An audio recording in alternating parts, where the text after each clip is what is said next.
The Force binds all things across the galaxy, connecting every living being in an invisible web of energy that flows through star systems, civilizations, and the vast emptiness between worlds. For millennia, Jedi and Sith alike have studied its mysteries, believing it to be the fundamental truth of existence. But what happens when something arrives that exists entirely outside its reach? A power born from a different universe with different rules, answering to no cosmic force but the will of a single man? The skies above Christophsis tore open without warning. It wasn't a hyperspace signature. No ship emerged from the swirling blue tunnel of faster-than-light travel. Instead, reality itself fractured, a jagged wound of absolute darkness splitting the atmosphere like broken glass. Republic sensors screamed alerts across every frequency, but no droid registered the anomaly. No clone trooper's HUD could identify what poured from that impossible rift. Shadow, pure, writhing shadow that defied the twin sun's light, spreading across the sky like spilled ink on water. And falling through its center, a single figure plummeted toward the war-torn crystal canyons below. Sung Jin Woo hit the ground with enough force to crack the crystalline street beneath his boots, but he landed in a three-point crouch without injury. His black coat settled around him like living darkness. Gray eyes scanned the unfamiliar cityscape, towering crystal structures, strange architecture, and in the distance the unmistakable sound of battle. Explosions, energy weapons, screaming. His hand moved instinctively to his inventory, and the translucent blue interface materialized before his eyes.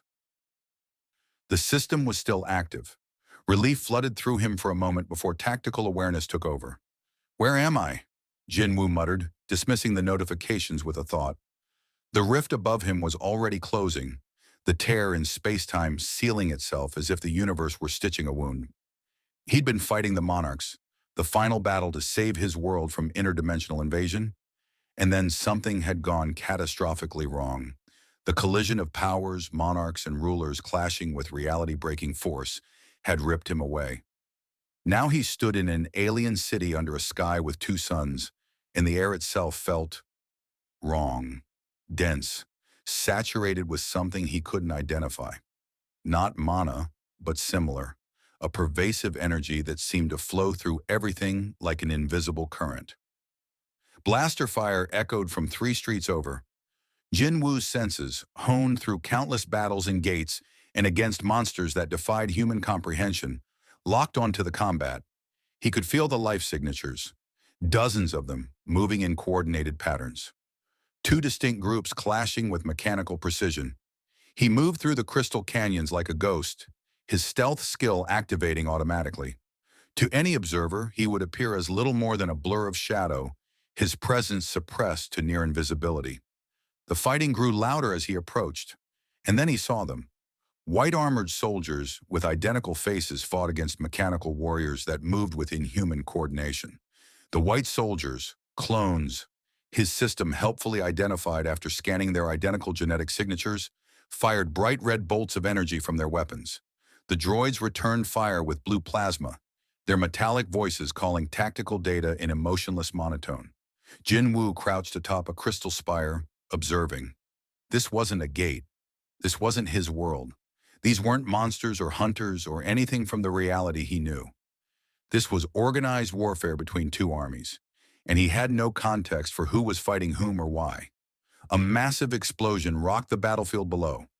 One of the crystalline structures collapsed, and Jin Woo watched as a clone trooper was buried under debris. Without thinking, muscle memory from years of protecting the innocent, he activated ruler's authority. The rubble froze mid-fall, suspended in the air by invisible force. The trapped clone looked up in shock as tons of crystal lifted away, floating impossibly before scattering harmlessly to the side. Jin Woo dropped from the spire and landed beside the soldier. You're not a Jedi," the clone stammered, raising his blaster cautiously. "What are you?" Jin Woo didn't answer. His eyes tracked movement. 6 droids converging on their position, their optical sensors glowing with targeting data. The system identified them instantly. "Stay down," Jin Woo said quietly, and then he moved. To the clone trooper, it appeared as if the strange man simply vanished. One moment he stood there, the next he was among the droids. A dagger materialized in each of Jinwoo's hands. Simple, deadly blades forged from shadows themselves. He flowed through the droids like water, each movement precise and economical. Slash. A droid's head separated from its body. Pivot. Two more fell with their central processors pierced. The remaining three barely had time to register the threat before Jinwoo's ruler's authority seized them, crushing their internal mechanisms with invisible force. They crumpled like discarded toys. The entire engagement lasted 4 seconds. Jinwoo stood among the wreckage, breathing easily as his daggers dissolved back into shadow. The clone trooper stared, mouth open behind his helmet. In the distance, more blaster fire echoed. This battle was far from over. Republic forces, this is Captain Rex of the 501st, a voice crackled over the clone's comlink. We've got separatist reinforcements incoming from the eastern sector. All units fall back to defensive positions. We need air support now. Jinwoo's mind worked rapidly. Republic. Separatist. Two factions. A civil war, perhaps. He needed more information, and this soldier might provide it.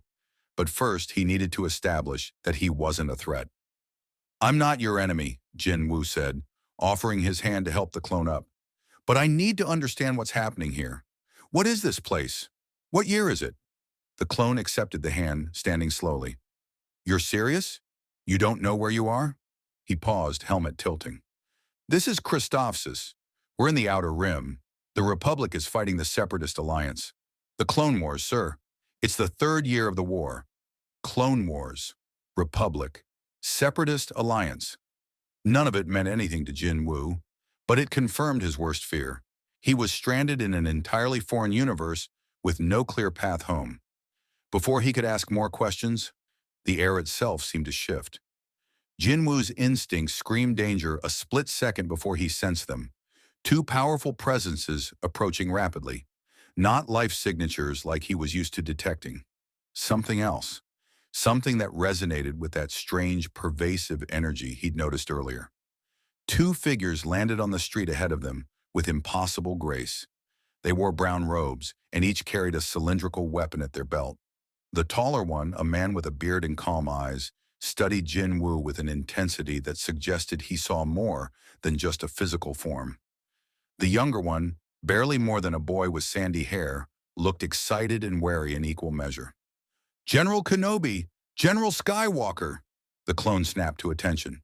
Sir, this civilian saved my life. He took out 6 clankers, single-handed. The bearded man, Kenobi, didn't take his eyes off Jinwoo.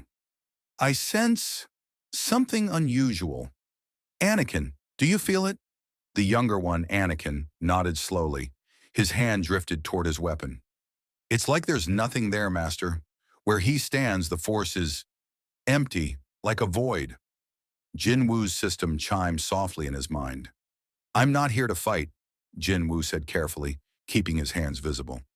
I don't know what the Force is, but I'm not your enemy.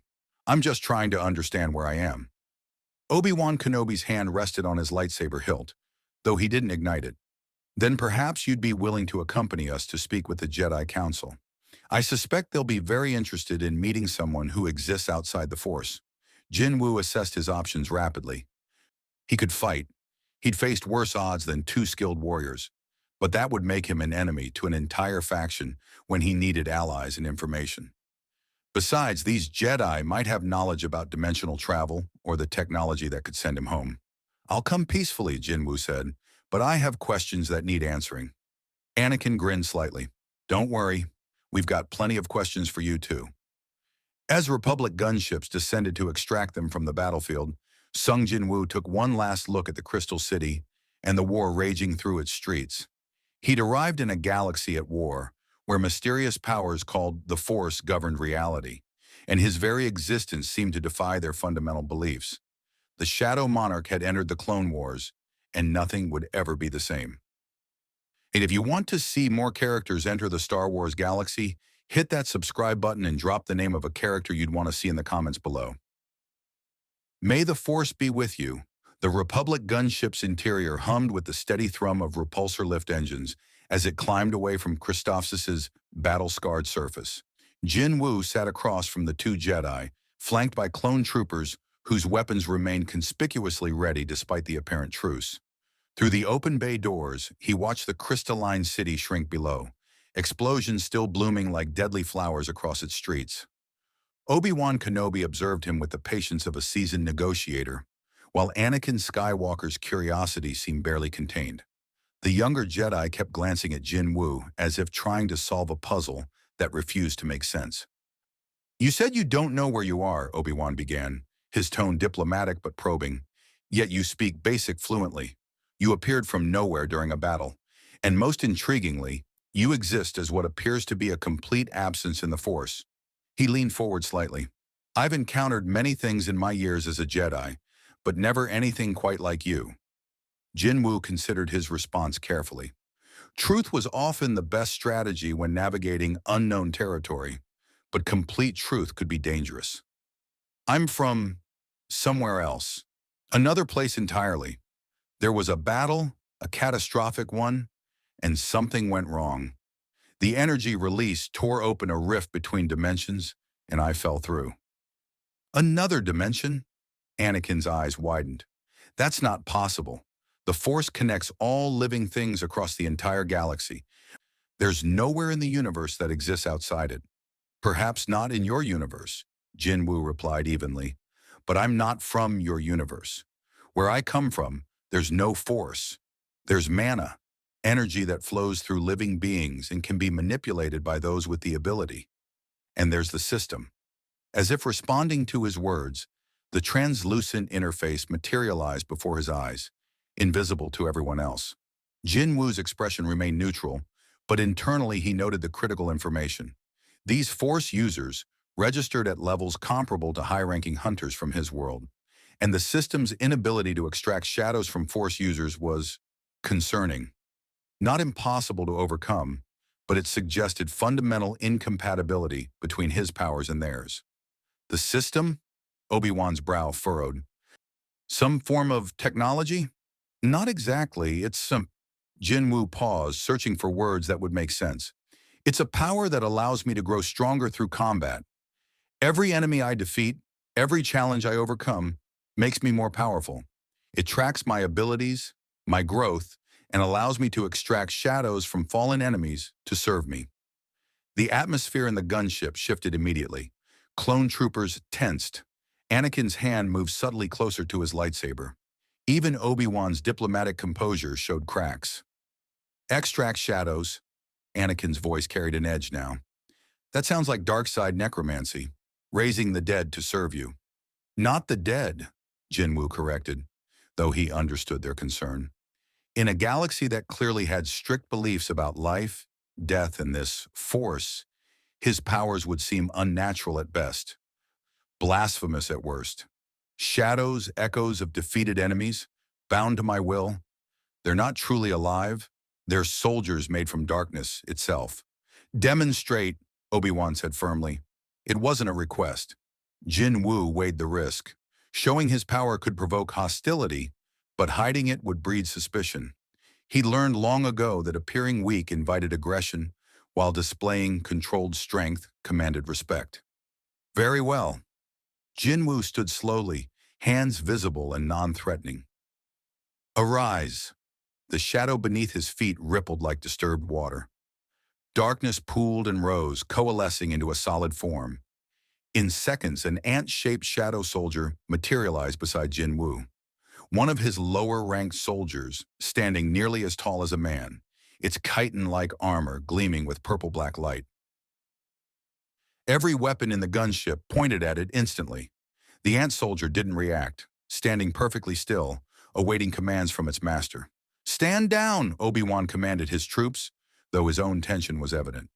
"Don't fire unless I give the order." Anakin had ignited his lightsaber, a brilliant blue blade that hummed with energy. "Master, that thing isn't alive. I can't sense it in the Force at all. It's like it doesn't exist." "Because it doesn't," Jin Woo explained calmly, "despite being surrounded by ready weapons. Not in the way you understand life. It's a shadow, a construct of my power. It feels no pain, needs no sustenance, and obeys my commands absolutely. When destroyed, I can simply resummon it. He gestured, and the ant soldier dissolved back into darkness, sinking into his shadow. I have thousands of these soldiers. They are my army. The silence that followed was heavy with implications. Thousands, Obi-Wan repeated quietly, his strategic mind clearly working through the military applications. And you command them all simultaneously? Yes. In my world, I use them to close dimensional gates, portals through which monsters invaded. I've fought armies of creatures that would terrify most beings. I've killed things that defied the laws of nature itself. Jinwu met Obi-Wan's gaze steadily. But I'm not here to conquer or destroy. I'm here by accident, and I want to go home. Anakin deactivated his lightsaber, but didn't relax. If you're so powerful, why come with us peacefully? You could have fought your way out. Because fighting would make me an enemy, Jinwu replied with the pragmatism that had kept him alive through countless battles. And I need allies, not enemies. I need information about this galaxy, its technology, its powers. If there's any way to return to my dimension, I'll need help finding it. The gunship banked toward a massive Republic cruiser hanging in orbit, a wedge-shaped vessel bristling with weapons and swarming with smaller fighters. Obi-Wan watched Jinwu carefully, reading his body language, his tone, searching for deception. The Jedi Council will want to meet you, Obi-Wan said finally. They'll have questions, many questions. And I'll be honest with you, some members may see you as a threat, a being who exists outside the Force, who commands an army of darkness, who speaks of other dimensions. These are concepts that challenge our understanding of the universe itself. I understand, Jinwu said. In my world, I was called many things. Monster, Demon King, Shadow Monarch. People feared what they couldn't understand. His gray eyes reflected memories of battles fought and prices paid. But fear doesn't change what I am. I'm a hunter. I protect people. And right now, I just want to go home. The gunship settled into the cruiser's hangar bay with a gentle thud. As the boarding ramp lowered, Jinwu saw hundreds of clone troopers moving with disciplined efficiency, loading supplies, maintaining fighters, coordinating the intricate dance of military logistics. They all shared the same face, endless variations of a single genetic template. They're all clones, Jinwu observed, his system having already analyzed their identical DNA signatures. Created for war? Created to protect the Republic, Anakin answered, a defensive edge in his voice. They're good men, the best soldiers in the galaxy. Jinwu nodded slowly, thinking of the shadows in his army, created for battle, loyal unto death and beyond. Perhaps he and this Republic weren't so different after all. As they walked through the cruiser's corridors, clone troopers snapped to attention for the Jedi generals. Jinwu noticed how the ship's crew gave him wary glances. Word of the stranger who existed outside the Force had apparently spread quickly. We'll be contacting Coruscant shortly, Obi-Wan explained as they entered a comm center. The Jedi Temple houses the Council, the wisest and most powerful Jedi in the galaxy. Master Yoda has lived for 900 years. If anyone can understand your situation, it's him. And if they decide I'm too dangerous to live, Jinwu asked bluntly. Obi-Wan's expression grew somber. Then I would advise you to demonstrate that you're not. The Jedi have fought against darkness for millennia. If they perceive you as aligned with the dark side, I'm not aligned with anything, Jinwu interrupted quietly. Not light, not dark. I just am. And I do what I must to survive and protect those I care about. Anakin studied him with newfound interest. That sounds like something I'd say. The Council doesn't always appreciate flexibility in moral philosophy. Anakin, Obi-Wan warned, but there was knowing resignation in his tone. The holographic projector in the center of the room flickered to life, and suddenly Jinwu was surrounded by blue-tinged images of robed figures. Some appeared human, others were alien species he'd never seen. Green skin, tentacled heads, weathered features that spoke of vast age. At the center stood a small figure, hunched with age but radiating quiet power. His large eyes studied Jinwu with an intensity that seemed to pierce through pretense and see directly into his core. Heard of you we have, Master Yoda said, his voice raspy but commanding. a being outside the Force. Impossible we thought such a thing was. Yet here you stand. Explain yourself, you will. Sung Jin Woo faced the Jedi Council, surrounded by the most powerful Force users in the galaxy, and prepared to explain how a Shadow Monarch ended up in the middle of a galactic war. Behind him, his own shadow stretched long and dark across the floor, and within it, thousands of soldiers waited silently for their king's command. The holographic forms of the Jedi Council surrounded Jin Woo in a semicircle of blue light, each master's expression ranging from curiosity to barely concealed suspicion. He stood at the center of their scrutiny, aware that every word he spoke would be analyzed, every gesture interpreted. These were beings who had spent lifetimes studying the Force, and he represented something their philosophy couldn't account for. An anomaly in the natural order they believed governed all existence. "My name is Sung Jin Woo," he began, his voice steady despite the pressure of multiple powerful gazes. "In my world, I was a hunter, someone who entered dimensional gates to fight monsters that threatened humanity. I gained power through a system that allowed me to grow stronger with every battle, every enemy defeated. During a final confrontation with beings called monarchs who sought to invade my world, something catastrophic happened. The collision of dimensional powers tore reality itself, and I was pulled through into your universe. This system you speak of," a stern-faced human Jedi with dark skin interjected. "Describe its nature. Is it a living entity, technology, some form of dark science?" Jin Woo considered the question carefully. "It's difficult to explain to those who haven't experienced it. Imagine if your growth, your abilities, your very potential could be quantified and tracked. Every skill I develop, every power I gain, the system catalogs and enhances. It provides information about threats, allows me to store items in dimensional space, and most significantly, it grants me the ability to extract shadows from defeated enemies." The chamber fell silent. Several council members exchanged meaningful glances. "Show us," Yoda commanded, tapping his gnarled walking stick against the floor. "This shadow army. See it with our own eyes, we must." Jin Woo had expected this. Demonstration was inevitable. "Understood. But I should warn you, what you're about to see may be disturbing to those who believe in the sanctity of life and death, as you understand it." He extended his hand, and his shadow rippled across the polished floor like liquid darkness. "Arise." The shadows peeled away from the ground, coalescing into solid forms. Jin Woo summoned a modest display, 10 soldiers representing different ranks and types from his army. Egress materialized first, the knight's crimson armor gleaming with ethereal light, his blade hand crackling with dark energy. Beside him came Iron, the massive tank with his tower shield. Then Beru, the Ant King, whose chitinous form towered over the others. More followed. Goblins, wolves, orcs, each a perfect recreation of a once-living enemy, now bound eternally to their monarch's will. Through the holographic display, Jin Woo saw several council members recoil. One Jedi, a Togruta female, placed her hand over her heart as if feeling physical pain. Yoda's expression remained inscrutable, but his ears twitched with what might have been concern. "Abomination," hissed a horned Zabrak Jedi. "This is necromancy of the darkest kind. You've bound these souls to eternal servitude." "No," Jin Woo corrected firmly. "These aren't souls. They're shadows, echoes, imprints of what these beings once were. They feel no pain, have no will of their own, and exist only to serve. When the original beings died, their consciousness ended. What I extracted were their forms, their combat abilities, nothing more." "And how?" Obi-Wan's holographic form asked carefully. "Can you be certain of that?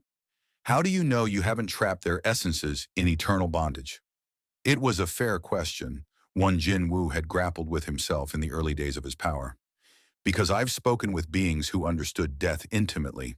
The rulers, entities from the higher plane of existence in my world, confirm that shadow extraction takes only the shell, not the spirit. The dead move on to whatever awaits them. What remains is a weapon, a tool. Nothing more." Jin Woo dismissed his soldiers with a thought, and they dissolved back into darkness. In my world, I use these soldiers to protect humanity from threats that would have annihilated us. Gate breaks, dimensional rifts where monsters poured through, would have destroyed civilization if not for hunters like me. I didn't choose this power because I enjoyed it. I accepted it because it was necessary. Yoda closed his eyes, seeming to meditate for a long moment. When he opened them again, they held a weight of centuries. Sense you in the Force, we cannot. Like a void you are, yet evil I do not sense. Dangerous certainly, but malicious? The ancient Jedi shook his head slowly. Unclear, the answer is. Master Yoda, another council member, a human woman with graying hair, spoke up. We must consider the implications.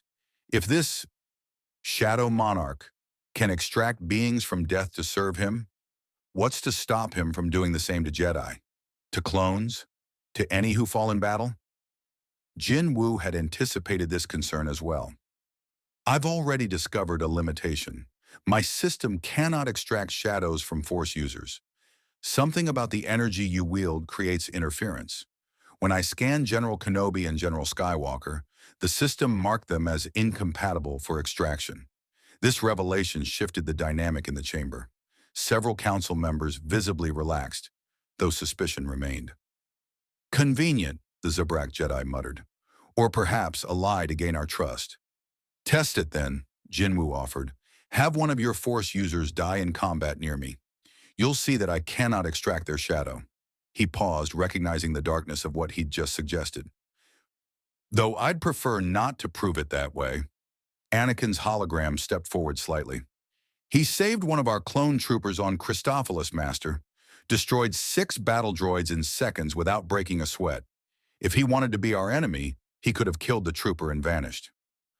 Or he seeks to infiltrate our ranks, another master countered. Learn our weaknesses before striking. Jin Wu felt his patience thinning, though his expression remained calm. He'd dealt with political councils before, bureaucrats more concerned with maintaining their worldview than adapting to new realities. Let me be direct. I don't care about your war, Republic, Separatists, Jedi, Sith. None of these factions mean anything to me. I'm not from your galaxy. I have no stake in your conflicts. All I want is to find a way home.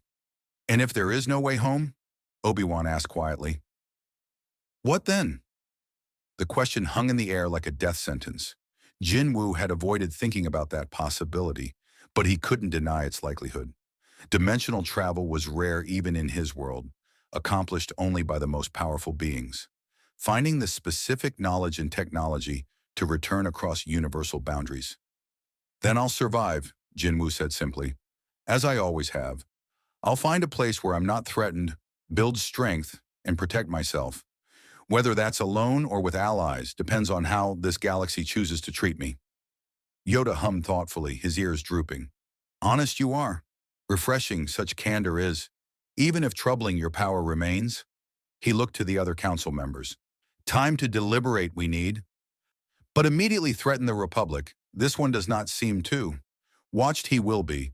Tested perhaps, but executed without cause? The ancient master's gaze hardened.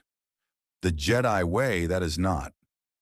I propose a trial period, Obi-Wan suggested diplomatically. Let him remain with Anakin and myself. We're returning to the front lines. Several systems need Republic support. If Jin Wu truly seeks only knowledge and a way home, he can assist our efforts. In return, we provide him access to Republic databases, scientific resources, and any information that might help his search. You'd trust him in active combat zones? The Togruta Jedi asked skeptically. With his shadow army, he could turn on our forces at any moment. Or he could be the difference between victory and defeat, Anakin countered. Master, I've seen what advanced tactics can do in this war. If even a fraction of what he's claimed is true, Jin Wu's abilities could save clone lives. Jin Wu listened to them debate his fate as if he weren't present. It was familiar. Councils of powerful individuals deciding what to do with the anomaly that disrupted their comfortable understanding of reality. He'd been through variations of this scenario before. The difference was that here, he was fundamentally outmatched in knowledge. He understood nothing of this galaxy's technology, politics, or powers. Cooperating was his only viable option until he gained enough information to act independently. I accept General Kenobi's proposal, Jin Woo interjected, before the debate could spiral further. I'll work with the Republic forces as a consultant, in exchange for access to information and resources. Consider it a mutually beneficial arrangement. Yoda studied him with those ancient knowing eyes. Sense your truth I cannot, for outside the Force you stand. But sense your intent, I try. Desperate to return home you are. Afraid of being trapped here, yes. But violent without cause? Conqueror seeking power? The small master shook his head. These things I do not sense. A temporary alliance, then, the gray-haired master conceded reluctantly. But he must wear a tracking beacon at all times, and regular reports will be required from Generals Kenobi and Skywalker regarding his actions and capabilities. Jin Woo bristled slightly at the tracking beacon requirement, but understood the logic. They didn't trust him, and he'd be foolish to expect otherwise. Agreed, though I have one condition. Several council members stiffened at his audacity to make demands. I need unrestricted access to any information about dimensional phenomena, space-time anomalies, or advanced physics. Anything that might explain how I arrived here and how I might reverse it. If your republic has scientists, theoretical physicists, or Force users who study such things, I need to consult with them. A reasonable request, Obi-Wan acknowledged. The Jedi archives contain vast knowledge, and the Republic employs thousands of scientists across multiple specializations. We'll arrange access. Then we have an accord, Jin Woo said, inclining his head slightly. A gesture of respect without submission. The council deliberated briefly in hushed tones Jin Woo couldn't quite hear through the holographic transmission. Finally, Yoda spoke again. Guide you Obi-Wan Kenobi and Anakin Skywalker will. Watch you, they will. Learn from you and about you, they shall. But remember this, Sung Jin Woo, patience, the Jedi have. But tolerance for darkness, we do not. Prove yourself worthy of trust you must, or consequences there will be. It wasn't quite a threat, but it wasn't entirely a welcome either. Jin Woo nodded acknowledgement. Understood, Master Yoda. I'll prove that I'm not your enemy. But know this, I won't be your weapon either. I fight on my terms, protect who I choose, and answer to no one but myself. If those terms are acceptable, we'll have no problems. Yoda's expression might have been approval or amusement. Jin Woo couldn't tell. Strong-willed you are, familiar, that stubbornness feels. His gaze shifted briefly to Anakin's hologram before returning. Go then. May the Force be with you. Even if feel it, you cannot. The holograms flickered out, leaving Jin Woo alone with Obi-Wan and Anakin in the comm room. The two Jedi exchanged glances that spoke of years of partnership and unspoken communication. Well, Anakin said with a slight grin, that went better than expected. Usually when someone threatens the Council's worldview, they're a bit less diplomatic about it. Don't celebrate yet, Obi-Wan cautioned, though there was warmth in his tone. We've just taken responsibility for a being who commands an army of shadow soldiers and exists outside everything we understand. If this goes wrong, it's on us. Jin Woo looked between them, the measured diplomat and the passionate warrior. Where are we going next? Ryloth, Obi-Wan answered. The Separatists have occupied the Twi'lek homeworld. The people are suffering under droid occupation. We're part of a liberation force. He fixed Jin Woo with a serious look. You'll see the nature of this war firsthand. The Republic fights to protect freedom and democracy. The Separatists claim to fight against corruption, but their methods bring only suffering. Jin Woo's system chimed softly in his mind. He mentally selected yes.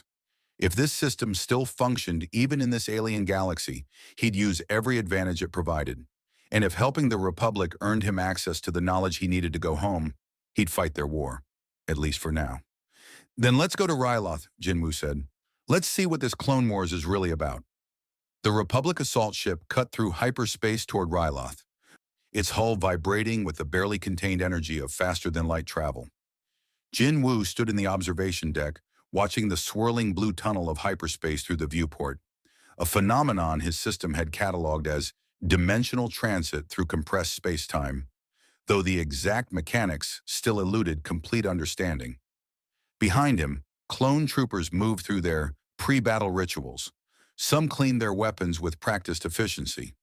Others reviewed tactical holo projections of Ryloth's surface, memorizing terrain and target locations. A few gathered in small groups, their identical faces animated with individual personalities as they shared stories or quiet jokes. Jin Woo found their existence unsettling, not because they were clones, he'd seen stranger things in Gates, but because of what they represented. Beings created solely for warfare, engineered to be loyal, to follow orders, to die if necessary. In some ways, they weren't so different from his shadow soldiers, except these clones were alive. They felt fear, hope, camaraderie. They had names. "You're thinking too hard," Anakin said, approaching from behind with two ration packs in hand. He offered one to Jin Woo, who accepted it with a nod of thanks. "I can tell. You get this look, like you're calculating 1,000 variables at once." "I'm trying to understand," Jin Woo admitted, examining the ration pack. His system helpfully identified its nutritional content and confirmed it was safe for human consumption. "Your clones. They're bred for war, loyal to the Republic without question. Doesn't that bother you?" Anakin's expression darkened slightly. "They're not slaves, if that's what you're implying. They chose to fight." "Did they?" Jinwoo pressed gently. "Or were they programmed to believe they chose? Created with loyalty encoded into their genetics?" "That's different from your shadow army. How, exactly?" Anakin shot back, defensive.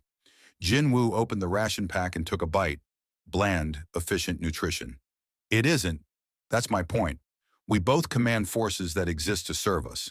The difference is, I don't pretend mine have free will." He paused, watching Anakin's jaw tighten. "I'm not judging you. I'm trying to understand the moral framework of this galaxy. Where I come from, the lines between right and wrong were simpler. Monsters invaded, hunters stopped them. Here, everything seems more complicated." Anakin's anger deflated somewhat. He leaned against the viewport, staring out at the hyperspace tunnel.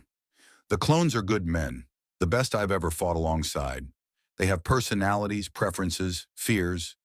Captain Rex hates flying, but he does it anyway. Fives questions orders when they don't make sense. Echo memorizes reg manuals for fun." He smiled slightly. "They're more human than some natural-born people I've met." "I believe you," Jin Woo said quietly. "But that makes it worse, doesn't it? If they were just mindless drones, their deaths wouldn't matter. But they're people, and they die by the thousands in a war that doesn't seem to have an end. That's why we fight," Anakin insisted.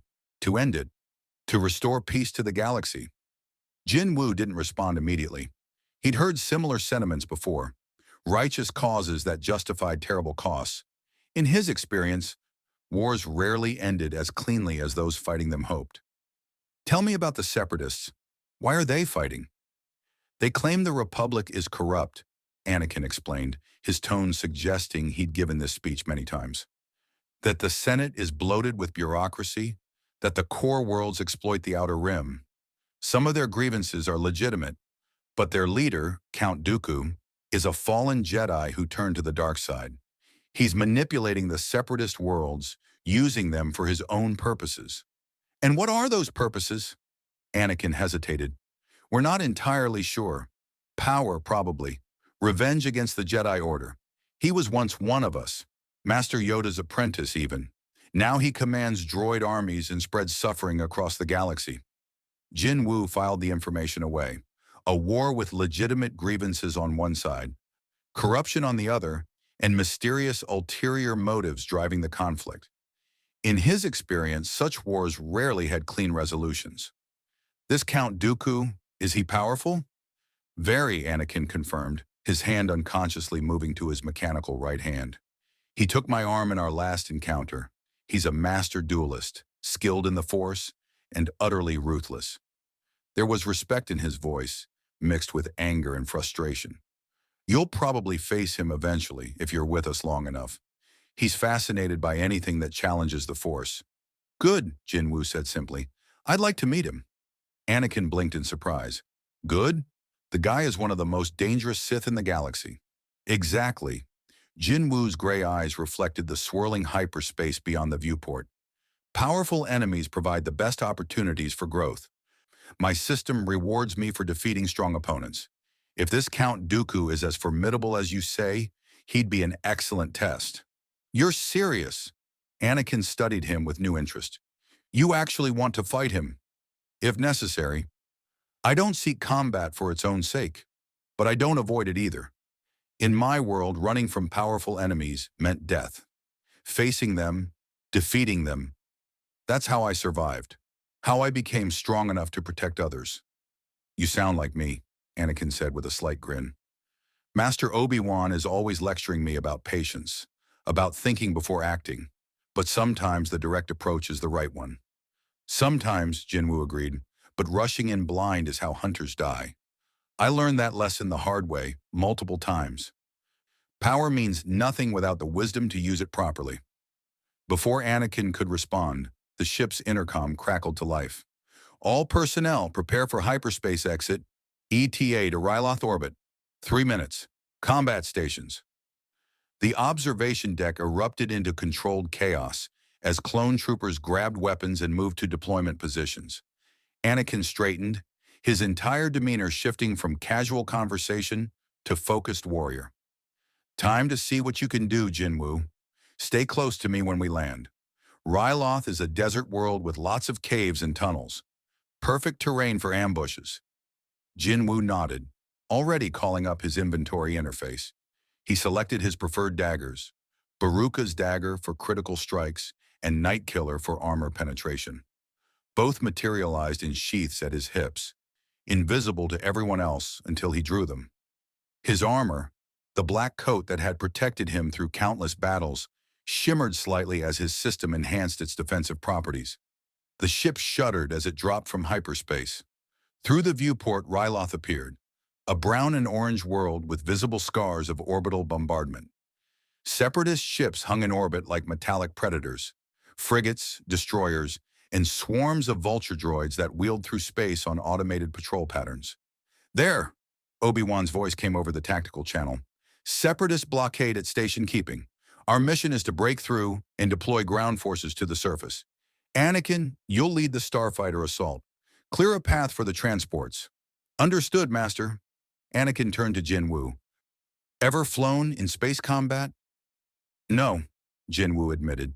In my world, battles happened on the ground or in dimensional gates. Then you're in for a treat, or a nightmare, depending on your perspective. Anakin grinned with the confidence of a pilot who'd survived impossible odds.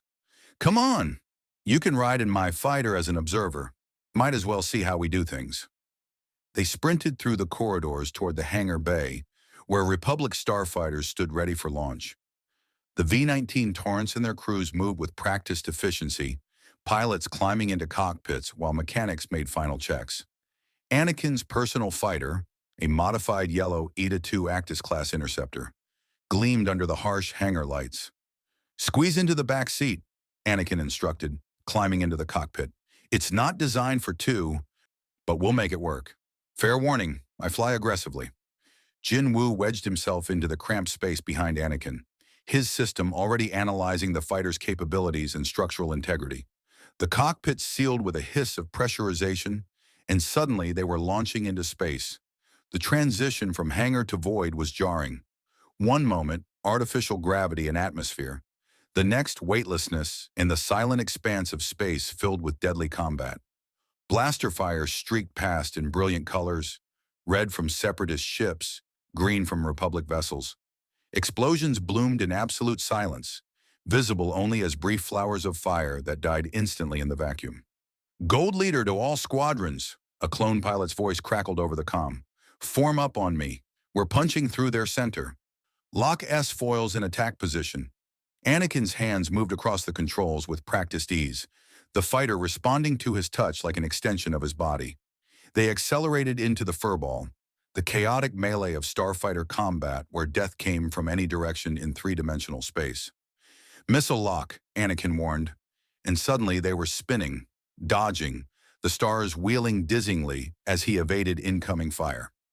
Jin Wu's enhanced reflexes kept him from disorientation, but he understood instantly why most people would be vomiting in this situation.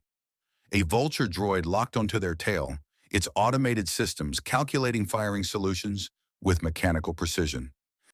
Anakin pulled a maneuver that defied physics, or at least seemed to, rolling inverted and pulling back on the stick hard enough that the fighter's frame groaned under stress. Jin Wu watched in fascination as Anakin fought not just with eyes and reflexes, but with something beyond normal perception. He anticipated enemy movements before they happened, dodged fire that should have been undodgeable, and placed shots with impossible precision. That's the Force, Jin Wu observed over the internal comm. You can sense the future. Not exactly, Anakin replied, destroying another vulture droid with a perfect deflection shot. More like feeling the present from multiple angles at once. The Force shows me possibilities, probabilities. I react to what's about to happen, not what already has. It was a formidable advantage. Jin Wu's own combat precognition came from experience and enhanced perception. But this Force provided something beyond that, genuine predictive capability. No wonder the Jedi were such devastating warriors. A separatist frigate loomed ahead, its point defense turbo lasers tracking their approach. Anakin didn't slow down. Instead, he accelerated directly toward it, weaving through a withering barrage of fire that should have vaporized them 20 times over. Anakin, Jin Wu said carefully, watching the distance close at alarming speed. Trust me, Anakin replied with absolute confidence. They shot past the frigate's shields at point-blank range, so close that Jin Wu could see individual hull plates. Anakin fired a spread of missiles directly into the ship's main reactor, then pulled up hard, the fighter's engines screaming with the strain. Behind them, the frigate exploded in a cascade of secondary detonations, its death throes lighting up the battlefield. Scratch one frigate, Anakin announced with satisfaction. See? Told you to trust me. You're insane, Jin Wu said, but there was appreciation in his voice. He recognized excellence when he saw it, and Anakin Skywalker was exceptional. Reckless, certainly. Overconfident, probably, but undeniably skilled. Transport lanes are clear, Obi-Wan's voice came through. All units proceed to landing zones. Anakin, get down to the surface. We have reports of separatist forces entrenched in the capital city of Lasu. The Twi'lek resistance needs immediate support. On it, Master. Anakin adjusted their trajectory toward Rylos' atmosphere. Hold on, Jin Wu. Atmospheric entry gets bumpy. The fighter screamed through Rylos' upper atmosphere, heat shields glowing as friction built to dangerous levels. Jin Wu watched the planet's surface resolve into detail. Arid wastes, rocky canyons, and clusters of settlements connected by ancient road networks. In the distance, Lesu rose from the desert like a crown of stone and metal. Its architecture a blend of natural cave formations and technological construction. But the city was under siege. Even from high altitude, Jin Wu could see battle droids marching through streets, separatist tanks crushing resistance, and smoke rising from dozens of fires. The Twi'lek people, colorful humanoids with headtails called Leku, fled or fought with whatever weapons they could scavenge. There, Anakin pointed to a landing zone outside the city where Republic gunships were deploying clone troopers. We'll join the ground assault. Time to see what your shadow army can do against battle droids. They landed with a jarring thud that would have broken bones in a less reinforced craft. The cockpit opened, and Jin Wu climbed out into Rylos' hot, dusty air. The twin suns beat down mercilessly, and the wind carried the acrid smell of burning plastoid and overheated machinery. Clone troopers formed up around them, Captain Rex among them, his blue-marked armor distinctive among the standard white. General Skywalker, we've secured the LZ, but the city is heavily fortified. Separatists have armor and air support. It's going to be a grind. Not if we have anything to say about it, Anakin replied, igniting his lightsaber. The blue blade hummed with energy, ready for battle. He glanced at Jin Wu. Your turn. Show us what the Shadow Monarch can do. Jin Wu stepped forward, his coat billowing in the desert wind. His shadow stretched long across the sand, darkening, deepening, becoming something more than absence of light. Arise, he commanded, and the desert erupted with darkness. Shadows poured from the ground like a tsunami of living night. His army materialized in ranks, thousands of soldiers spanning every type and class he'd collected. Igris stood at the vanguard, his crimson armor blazing like a blood-red star. Beru's massive ant form towered over the battlefield, his mandibles clicking with anticipation. Iron raised his shield, Tank burrowed into the sand, and countless others filled the space between Republic forces and the city. Every clone trooper stared in the stunned silence. Captain Rex's helmet turned slowly, taking in the impossible sight of an army summoned from nothing. "By the Force," Rex breathed. "Not the Force," Jinwu corrected, his gray eyes fixed on Lassu's walls.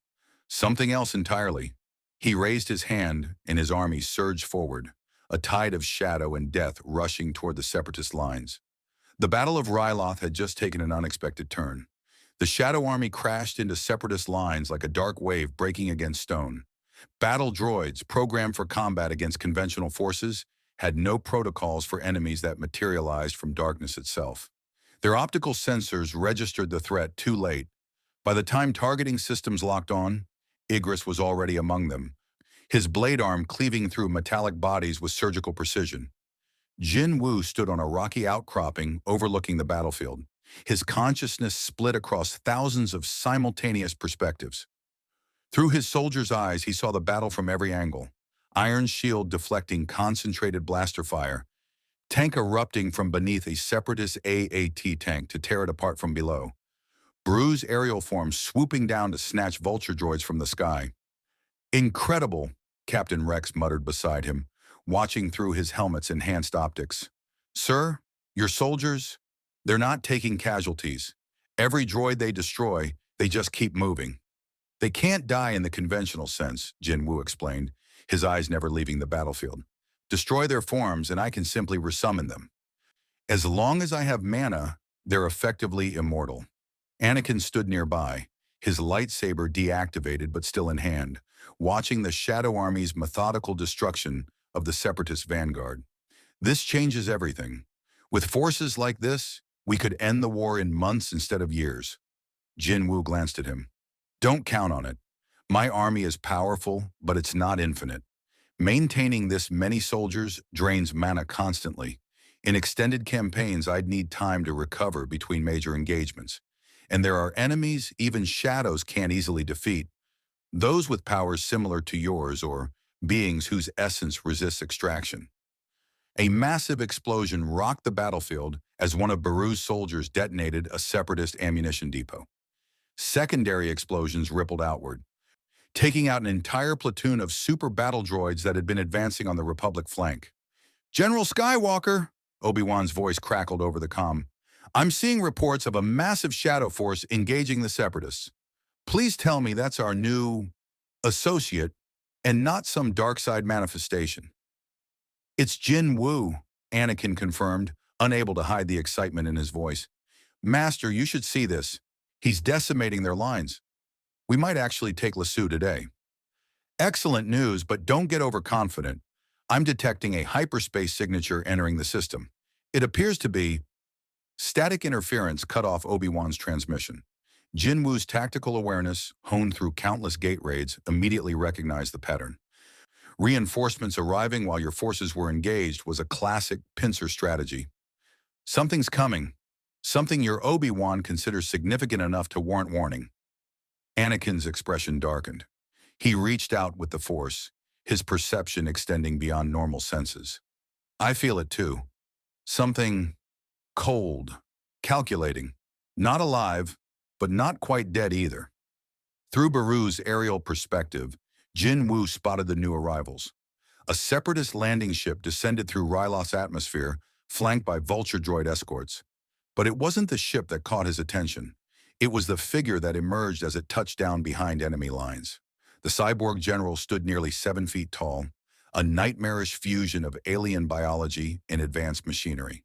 His skeletal frame moved with predatory grace, and 4 arms hung ready at his sides.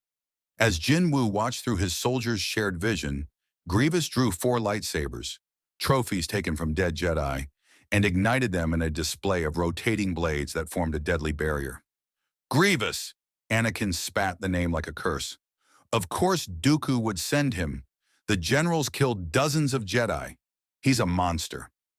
Jin Woo studied the cyborg with professional interest. He uses lightsabers but isn't a Force user? No, Captain Rex answered, his voice tight with barely controlled anger. He was trained by Count Dooku in lightsaber combat, uses speed, aggression, and unpredictability to overwhelm opponents. He's killed more Jedi than any other Separatist commander. Interesting. Jin Woo's gray eyes narrowed as Grievous began carving through his shadow soldiers with disturbing efficiency.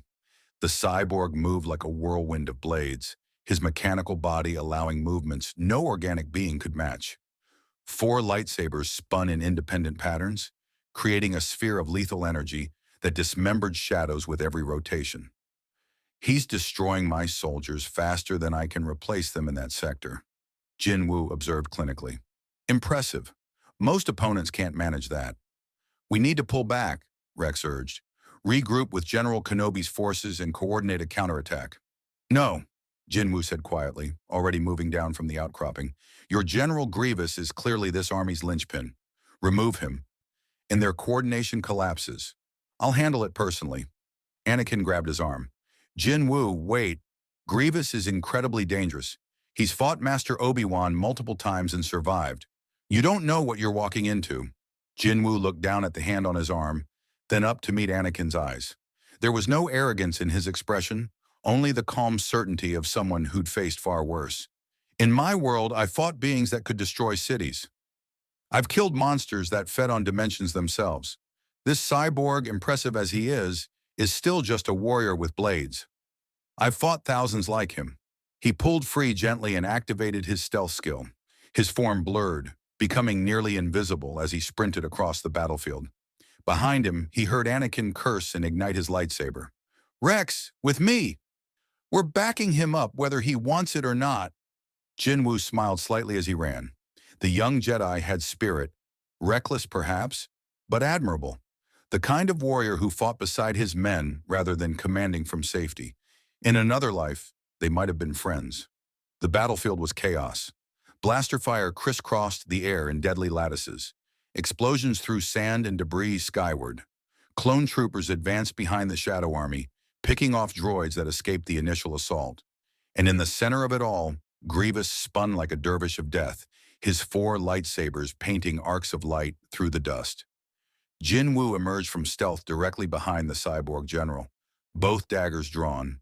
He struck with speed that would have killed most opponents. Baruka's dagger aimed for the exposed organic components in Grievous's torso, Nightkiller targeting the mechanical spine. But Grievous was faster than anticipated. The cyborg twisted impossibly, mechanical joints rotating beyond organic limitations.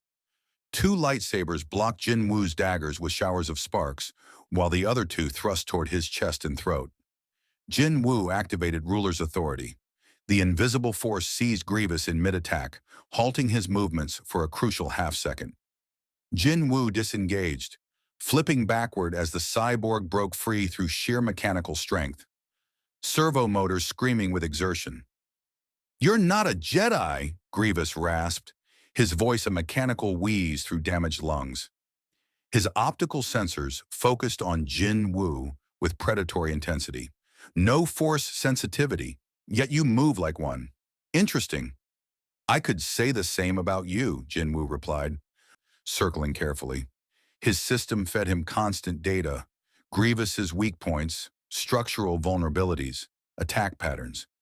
You use their weapons but lack their power, a scavenger playing with stolen tools.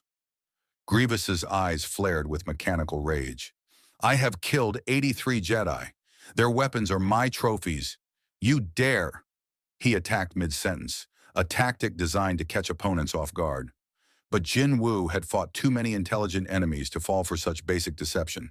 He dodged the initial assault, his enhanced perception tracking all 4 lightsabers simultaneously. The fight became a deadly dance. Grievous used his 4 arms to create overlapping attack patterns that should have been impossible to defend against. But Jin Woo had experience with multi-limbed opponents. He'd extracted shadows from creatures with dozens of appendages. He wove between the strikes, countering with precise dagger thrusts that targeted joints and servo motors. You're skilled, Grievous admitted, his mechanical body showing signs of strain. Lubricant leaking from damaged joints. Servo motors whining under stress. But skill means nothing against superior firepower. The cyborg's cloak fell away, revealing a built-in blaster mounted on his chest. It fired a rapid burst at point-blank range. Jin Woo's dagger intercepted the first shot, deflecting it upward. The second grazed his shoulder, burning through his coat. The third he caught with ruler's authority, freezing the bolt in midair before letting it fall harmlessly. Grievous's optical sensors widened fractionally, the closest thing to surprise his mechanical face could show. Impossible. You caught plasma with telekinesis, but you're not using the Force. What are you? Something from outside your galaxy, Jin Woo answered, pressing his attack. His daggers became blurs, striking at Grievous with combinations that forced the cyborg onto the defensive. Something your Count Dooku doesn't understand and can't predict.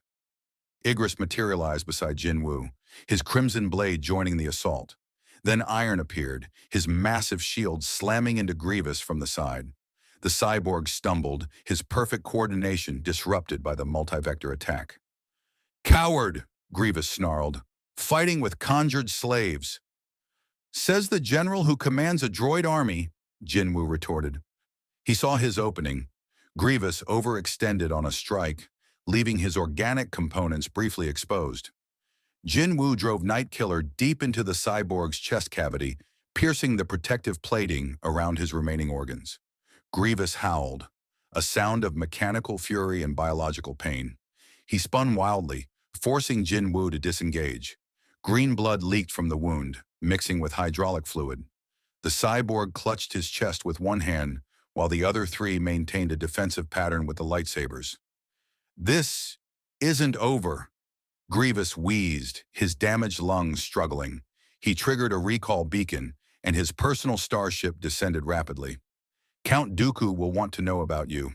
The Shadow Monarch, I'll call you. A new challenge for the Separatist Alliance." "Running already?" Jin Woo asked, but he didn't pursue. His tactical sense warned him that pressing too hard against a cornered and wounded enemy often led to desperate, dangerous counterattacks. Grievous backed toward his ship, his four lightsabers still spinning in defensive patterns. "We'll meet again, and next time, I'll be prepared for your tricks." The cyborg general vanished into his ship, which lifted off with impressive speed despite taking fire from Republic forces. Within seconds, it had cleared atmosphere and jumped to hyperspace. Anakin skidded to a stop beside Jin Woo, lightsaber ready, flanked by Captain Rex and a squad of clone troopers. They stared at the battlefield. Dozens of destroyed droids, scattered shadow soldiers reforming from darkness, and Jin Woo standing calmly in the center with barely a scratch, despite fighting one of the galaxy's most feared warriors. You fought Grievous one-on-one," Anakin said, slightly breathless. "And won." "I wounded him," Jin Woo corrected. "There's a difference. He escaped to fight another day. In my experience, that means the next encounter will be harder. He'll study my techniques, adapt his strategies, and return with countermeasures." Rex removed his helmet, revealing a face that was technically identical to every other clone, but somehow distinctly his own through expression and bearing. "Sir, that was the most impressive combat performance I've seen outside of the Jedi. How are you not exhausted?" "Training," Jin Woo replied simply, "and the system constantly enhances my physical capabilities. What would exhaust a normal person barely taxes me." He looked toward Lesu, where the remaining Separatist forces were beginning to retreat in disarray now that their commanding officer had fled. "Your city is almost clear. The Resistance can reclaim it." Obi-Wan's voice crackled over the comm.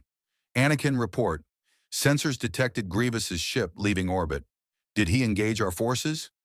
"He engaged Jin Woo," Anakin answered, still staring at the newcomer with a mixture of respect and wariness.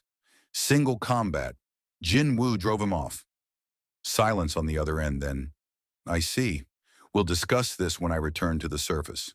"Well done, all of you. The blockade is broken. Ryloth is free." As Republic forces advanced to secure Lesu, Jin Woo recalled most of his shadow army, conserving mana for future battles. He kept Igris and a small honor guard visible, a reminder to both allies and potential enemies of what he could deploy if necessary. The twin suns began to set, painting Ryloth's desert in shades of orange and red. In the distance, Twi'lek civilians emerged from hiding, their tentacle-like Leku swaying with cautious hope as they saw Republic forces and realized the occupation was ending. Jin Wu watched them celebrate their liberation and felt nothing. Not joy, not satisfaction, just the hollow acknowledgement that he'd completed a task. This wasn't his world. These weren't his people. He'd fought to earn Republic cooperation, to gain access to knowledge that might send him home. But as he saw families reuniting, saw children who would grow up free instead of enslaved, saw hope returning to eyes that had known only fear, a small part of him, the part that had once been an E-rank hunter protecting people because it was right, not because it was profitable, felt something after all. Perhaps this galaxy's war mattered more than he'd admitted. The Jedi Temple on Coruscant rose above the planet-wide city like a monument to ancient wisdom, its 5 spires reaching toward a sky choked with endless traffic. Jin Wu stood in one of the temple's meditation chambers, surrounded by transparisteel windows that offered a panoramic view of the galactic capital. Billions of beings lived on this single world, stacked in layers of civilization that descended into darkness far below the gleaming surface. 3 days had passed since Ryloth's liberation, 3 days of Republic debriefings, medical examinations that revealed his physiology was human, but subtly enhanced beyond their understanding, and countless questions from strategists who wanted to know the limits of his shadow army. Jin Wu had answered what he deemed necessary and deflected the rest. Now he stood before the full Jedi Council, not as holograms, but in person. 12 masters arranged in a circle, their combined presence creating a pressure in the Force that apparently made most beings deeply uncomfortable. Jin Wu felt nothing, his existence still that curious void that defied their most fundamental sense. "Impressive, your performance on Ryloth was," Master Yoda said from his council seat. "General Grievous, few have bested in single combat. Driven him away you did, saved many lives, both clone and civilian." "I did what was necessary," Jin Wu replied evenly, "and in return I expect the Republic to uphold its end of our agreement.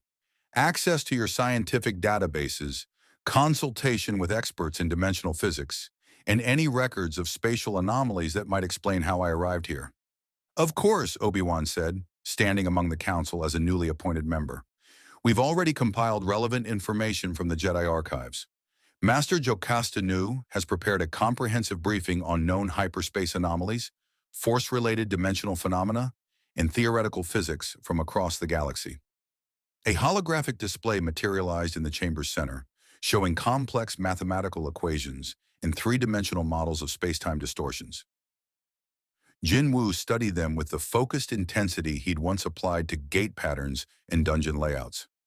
"Hyperspace is the primary method of faster-than-light travel," a Syrian Jedi explained, his enlarged cranium suggesting enhanced intellectual capacity. "It's an alternate dimension that overlaps with real space. Ships enter hyperspace through specialized drives, navigate using specific routes, and emerge at their destination. However, hyperspace is not truly separate from our reality. It's intrinsically connected through the Force, which means it's not the same as the dimensional rifts from my world," Jin Wu concluded, his system cross-referencing the data with its own records. "Gates in my universe connected to entirely separate dimensions, realms where different physical laws applied. What you're describing is more like a shortcut through folded space within the same universe." "Precisely," the Syrian confirmed. "True dimensional travel, moving between entirely separate universes with distinct physical constants, is purely theoretical. Some ancient Sith texts mention attempts to breach the boundaries between realities, but no verified success exists in our records." Jin Wu felt frustration building beneath his calm exterior. "Then how did I get here?" "That," Master Yoda said quietly, "is the question we cannot answer. Outside the Force you exist. From beyond our universe you came. The rules that govern your presence. Understand them, we do not." His ancient eyes held something that might have been sympathy. "Home you wish to return, but the path back, find it we may not be able to help you." The words hung in the air like a death sentence. Jin Wu had expected this possibility, but hearing it confirmed by beings who represented the pinnacle of this galaxy's mystical and scientific knowledge was different than abstract speculation. There must be something, he insisted, his voice harder now. Records of other anomalies, ancient technologies, force techniques that manipulate space-time. Your galaxy has existed for thousands of years. Someone must have encountered similar phenomena. A Togruta master, Shakti, he learned her name was, spoke gently. There are legends, stories of the world between worlds, a nexus of time and space accessible through the Force, and ancient Sith holocrons speak of rituals meant to tear the fabric of reality. But these are fragments, myths, and dark practices that exact terrible costs. I'll pay whatever cost necessary, Jin Wu said flatly. Show me these holocrons. Give me access to these legends. If there's even a chance.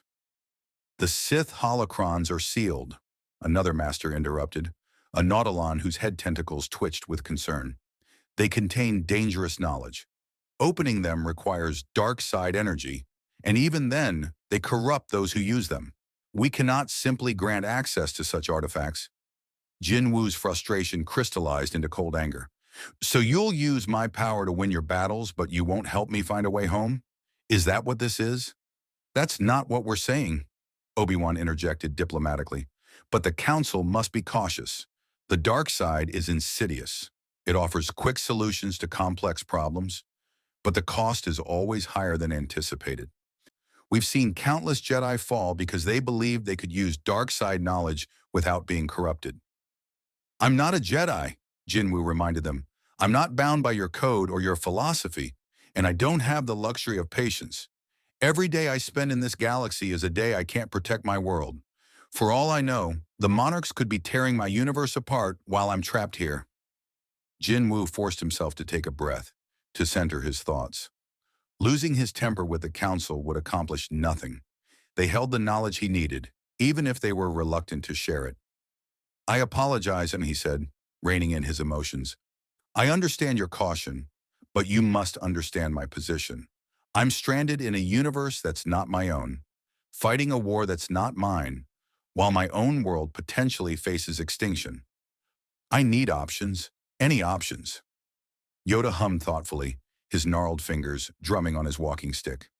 Understand your urgency, we do, but reckless action help no one at will. Patience you must have. Study our records you may, consult with our scientists you will. But the dark side path, walk it you must not. Too dangerous it is for one who already commands darkness itself. Master Yoda makes an important point, Anakin added, though Jin Wu noticed a flicker of conflict in the young Jedi's expression, as if he understood the desperation of being separated from what one loved. The dark side doesn't just corrupt through obvious evil. It corrupts through good intentions twisted into terrible actions, through desperation that justifies any means to achieve an end. Jin Wu studied Anakin carefully. There was something in his voice, a personal understanding that suggested he'd face similar temptations. And what would you do if you were separated from everything you loved? If the only way home required knowledge others deemed too dangerous to share? Anakin's jaw tightened. He glanced at the other council members before answering. I'd want to tear the galaxy apart to find a way back. But, he paused, struggling with the admission. But that's exactly why the council's caution might be warranted. Because people like us, people who would do anything for those we care about, we're the ones most vulnerable to darkness. The honesty surprised Jin Wu. Most of the Jedi he'd encountered seemed to speak in abstractions and philosophical principles. Anakin acknowledged the raw emotional truth beneath the debate. There is another possibility, Shakti offered, her measured tone suggesting careful consideration. The planet Mortis. Ancient texts describe it as a focal point of the Force, a realm where the light and dark exist in balance, maintained by three beings of immense power. If any place in our galaxy might interface with other dimensions, it would be there. Mortis is a legend, another master objected. No one has found it in recorded history. It may not even exist. Or it exists outside normal spacetime, Obi-Wan countered thoughtfully. Accessible only through the Force, appearing to those it chooses to reveal itself to. There are accounts, fragmentary and contradictory, but consistent in claiming such a place exists. Jinwoo's system immediately flagged this as relevant. How do I find this mortis? Jinwoo asked. You don't, Yoda answered simply. Find you it does. When the Force wills it, when needed, you are. Only then does mortis reveal itself. Seek it deliberately and find nothing you will. The circular logic was infuriating. Jinwoo was accustomed to concrete objectives. Gates to clear, enemies to defeat, dungeons to map and conquer. This mystical approach of waiting for cosmic forces to decide when and how to help him went against every tactical instinct he possessed.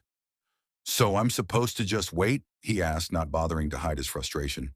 Hope that maybe someday this force decides I'm worthy of finding a realm that might possibly have answers?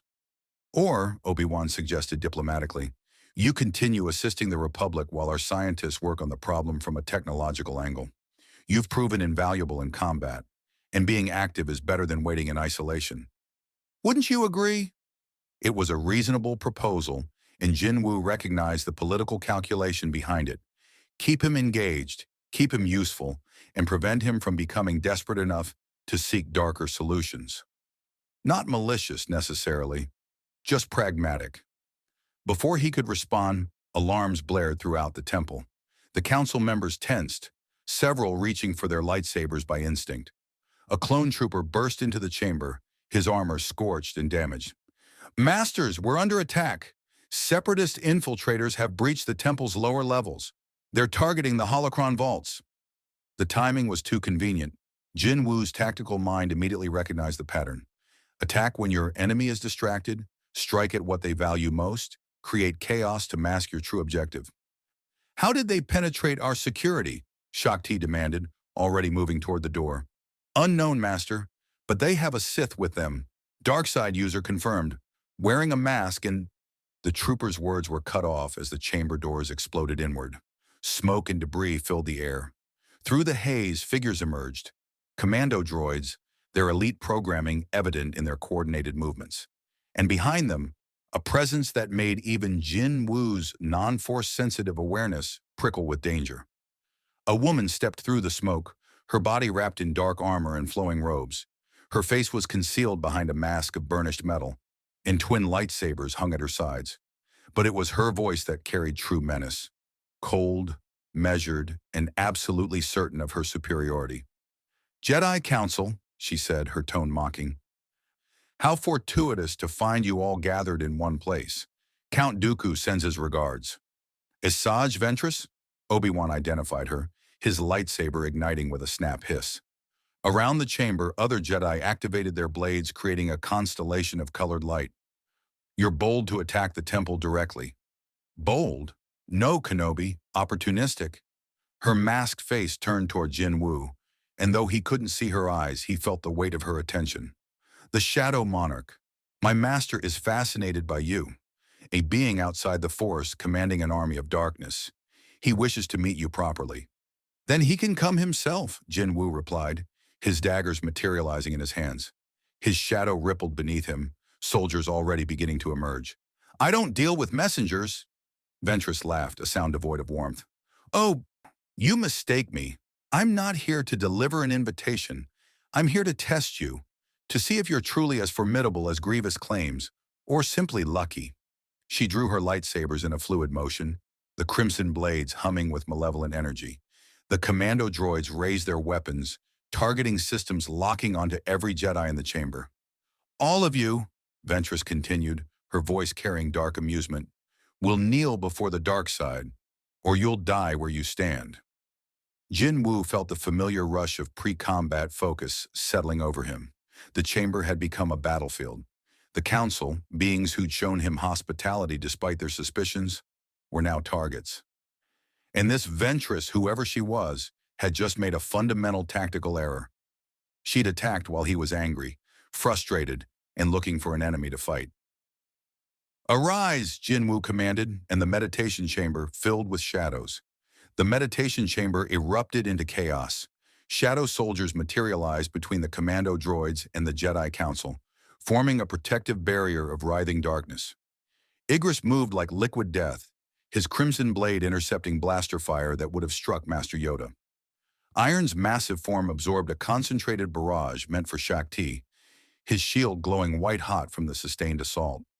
Ventress moved with predatory grace, her twin lightsabers spinning in a defensive pattern as she assessed the sudden shift in battlefield dynamics.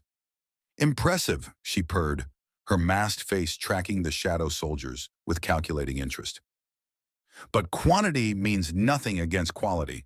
She lunged at Jinwu with speed that surpassed even Grievous's mechanical enhancements.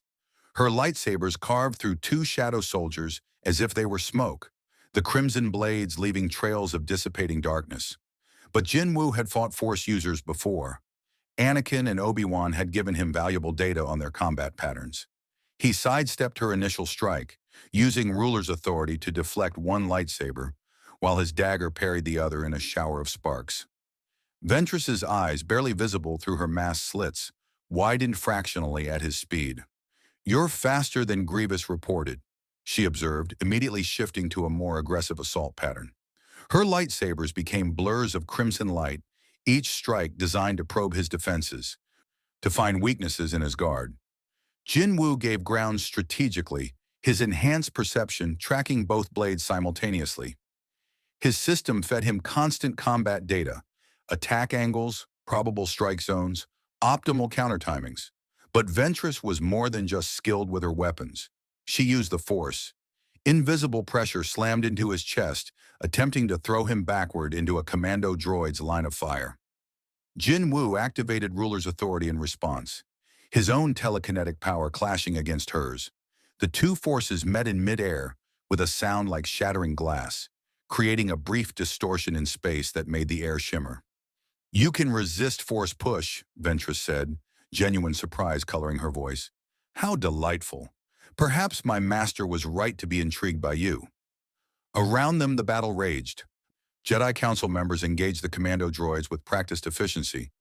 Master Windu's purple blade carved through 3 droids in a single flowing motion, while Obi-Wan fought with defensive precision that turned the droids' own fire back upon them. But Jinwu noticed something troubling. Ventress's attack wasn't meant to succeed. It was a distraction.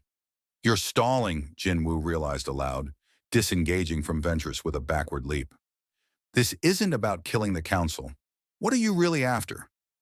Ventress's posture shifted, confirmation that he'd guessed correctly.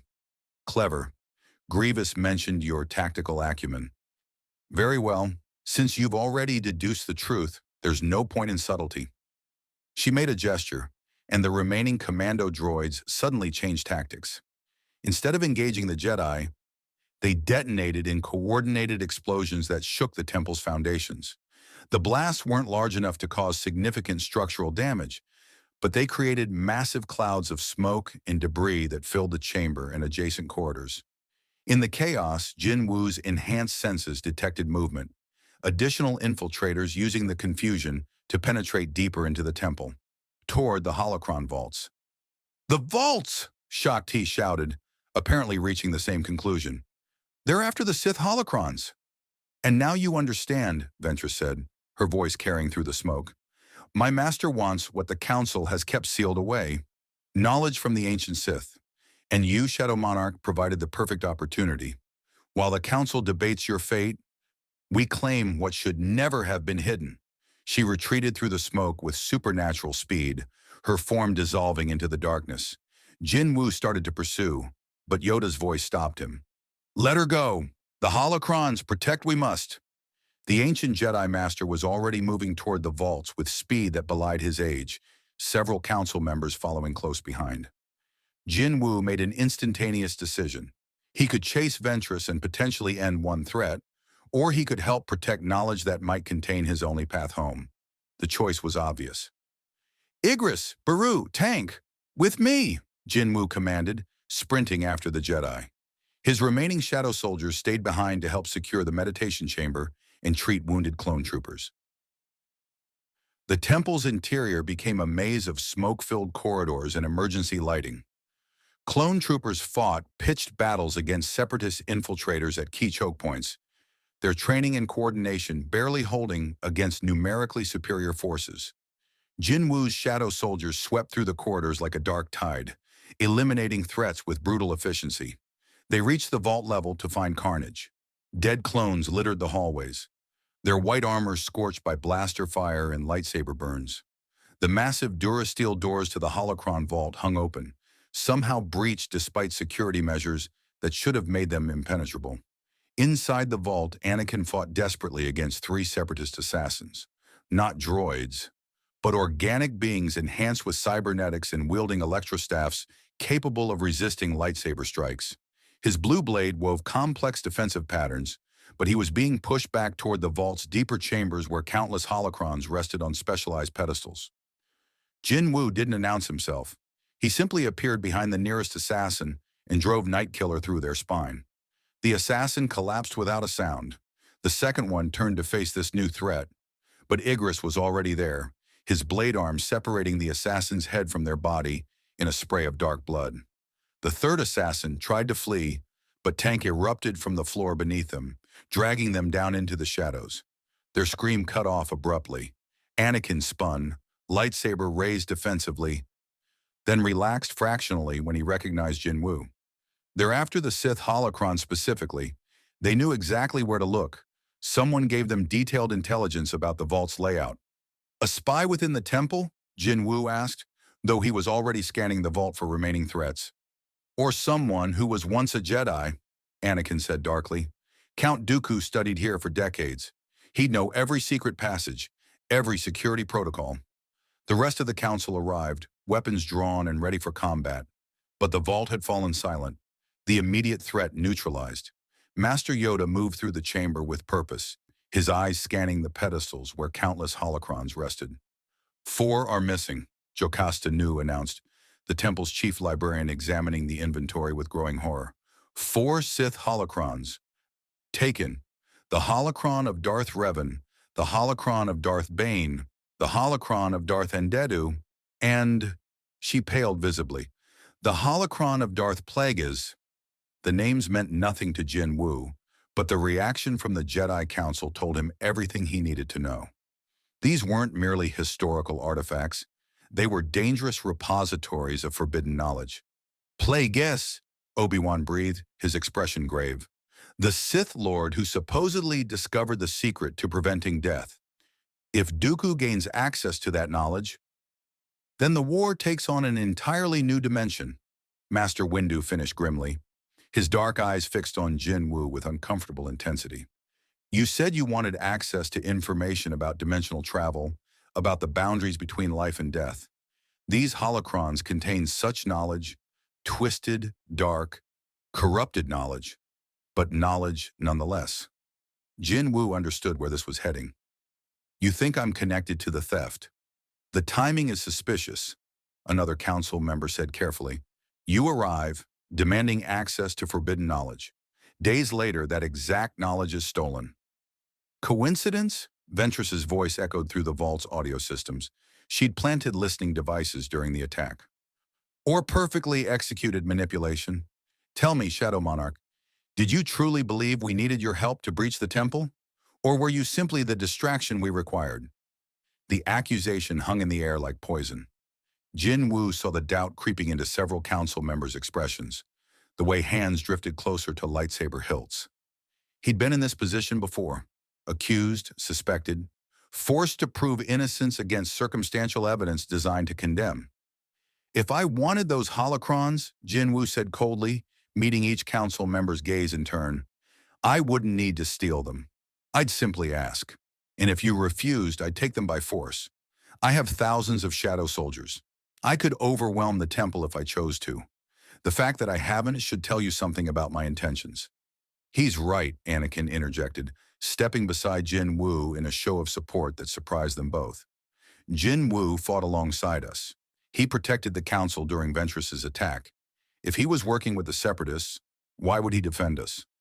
To maintain cover, the skeptical Nautolan master suggested. To preserve his position within our ranks while his true allies complete their objectives. Yoda thumped his walking stick against the floor, the sound echoing through the vault with surprising authority. Enough. Accusations without evidence. Dangerous they are. Destroy trust they do. See what they cannot. The separatists hope we will. His ancient eyes studied Jin Wu with that same unsettling perception. Used you they have. A distraction you were meant to be. Whether willing or not matters it does not to them. Jin Wu felt his frustration crystallizing into something harder, more dangerous. So I'm guilty regardless? Either I'm a traitor, or I'm a fool who let himself be manipulated. That's not what Master Yoda said, Obi-Wan tried to mediate, but Jin Wu was past diplomatic language. No, but it's what he meant.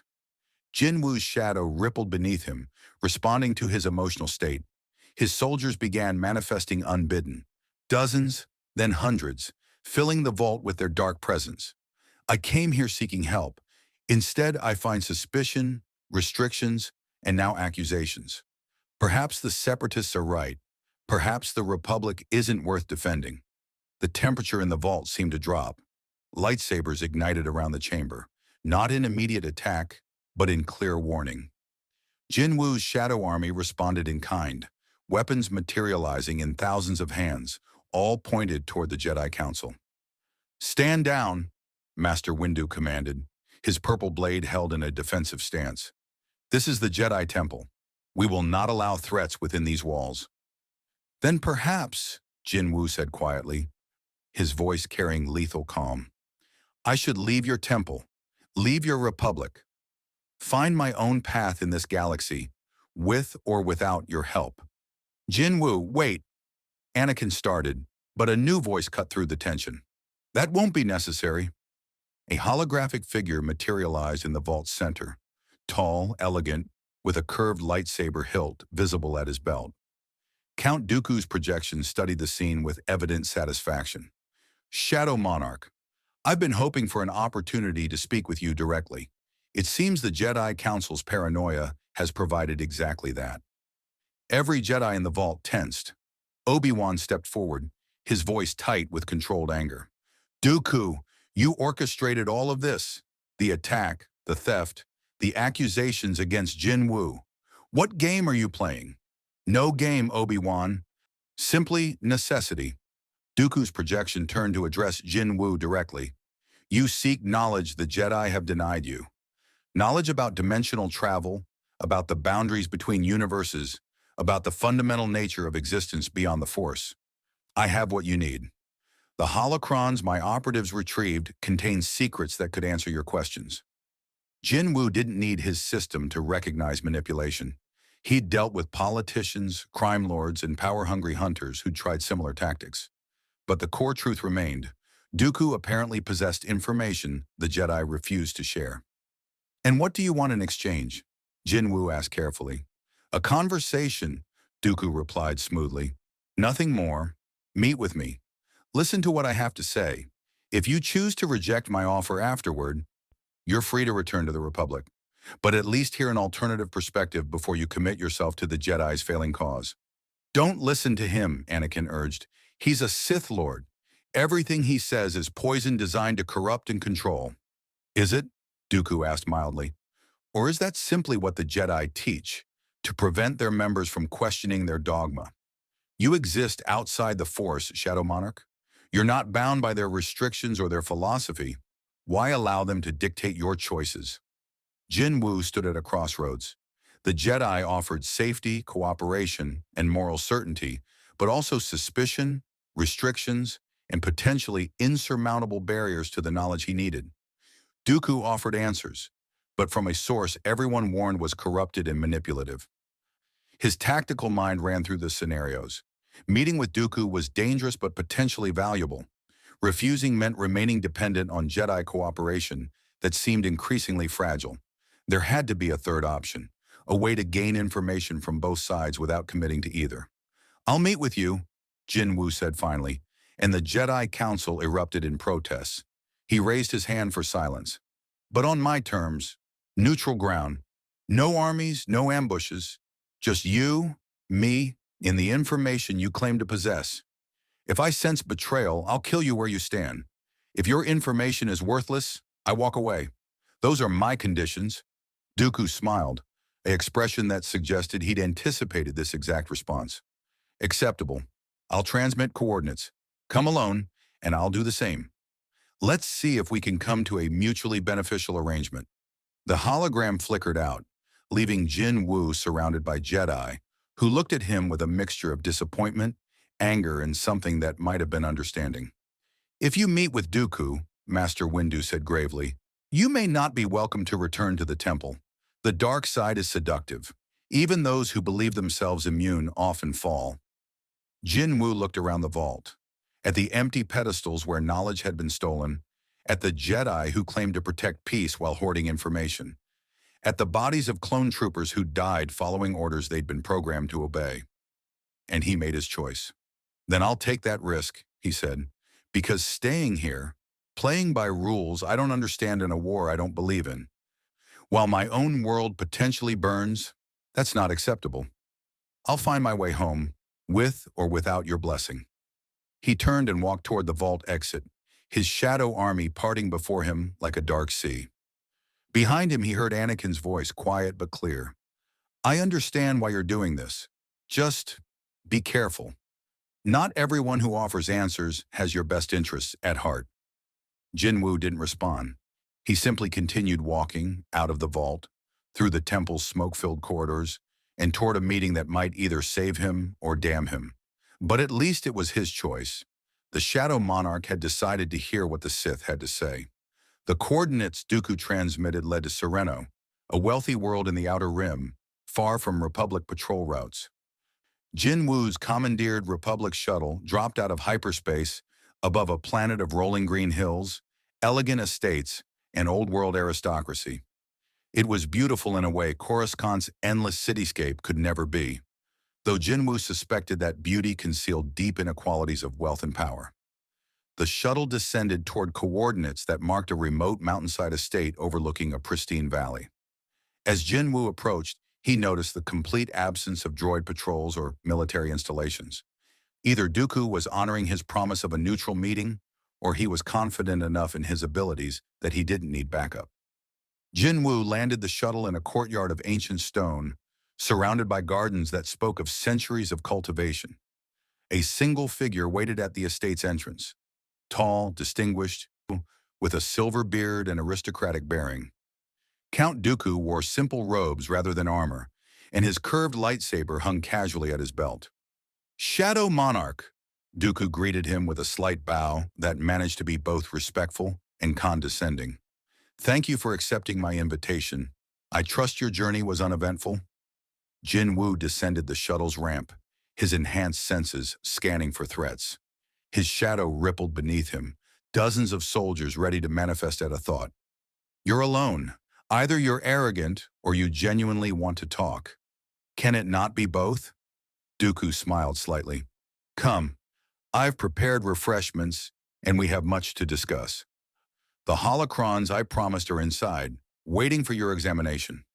They walk through corridors of polished stone and ancient tapestries, depicting battles from Sereno's noble history. Dooku moved with the grace of a trained duelist, every step economical and purposeful. Jin Woo noticed how the Count's presence seemed to press against the air itself, not physically, but through that pervasive force energy that saturated everything in this galaxy. Tell me, Dooku said conversationally as they walked, what do you think of the Clone Wars? An outsider's perspective would be illuminating. A manufactured conflict, Jin Woo replied bluntly. Both sides claim ideological high ground while billions suffer. The Republic fights to preserve a corrupt system. The Separatists fight for independence, but use methods as brutal as their enemies. And underneath it all, I sense something orchestrating events toward an unknown conclusion. Dooku's expression showed approval. Perceptive. Most beings caught in the conflict can't see the larger pattern. They're too invested in their chosen side's narrative. He opened a heavy door into a private study lined with ancient texts and artifacts. The truth is more complex than the propaganda suggests. The Republic is dying, not from external threats, but from internal rot. Bureaucracy has replaced governance. Corruption has replaced justice. The Jedi, meant to be peacekeepers, have become generals in a war they barely understand. 4 holocrons rested on a table at the room's center. each emanating a faint red glow that Jin Wu's system identified as dark side energy. The stolen knowledge the Jedi had kept sealed away. And you seek to replace this corrupt system with what exactly? Jin Wu asked, approaching the holocrons cautiously. Another authoritarian regime with yourself at the top? With order, Dooku corrected. With efficiency. With a government strong enough to make difficult decisions without endless committee debates. The separatist movement is merely the first step, dismantling the old system so something better can be built from its ruins. Under Sith control, Jin Wu observed, you follow the dark side of the Force. The Jedi warned me about corruption, about how the dark side twists good intentions into atrocities. Dooku laughed, a sound of genuine amusement rather than mockery. Of course they did. The Jedi define anything they don't control as dark and therefore evil. But the Force isn't truly divided into light and dark. Those are artificial constructs created by beings who fear power they can't understand or regulate. The Force simply is. How one uses it determines morality, not arbitrary categorizations. Jin Wu picked up one of the holocrons, the one his system identified as belonging to Darth Revan. The crystalline structure felt cold in his hands, and he could sense the stored knowledge within, waiting to be unlocked. You can't access them, Dooku noted, watching Jin Wu's examination. Not without the dark side. The Sith who created these holocrons encoded them with safeguards. Only those who embrace passion, power, and freedom from Jedi restraints can unlock their secrets. Or those with systems that operate outside your Force entirely, Jin Wu murmured, his system already beginning a deep scan of the holocron structure. Tell me about Darth Plagueis. The Jedi seem particularly concerned about his holocron. Dooku's expression became more serious.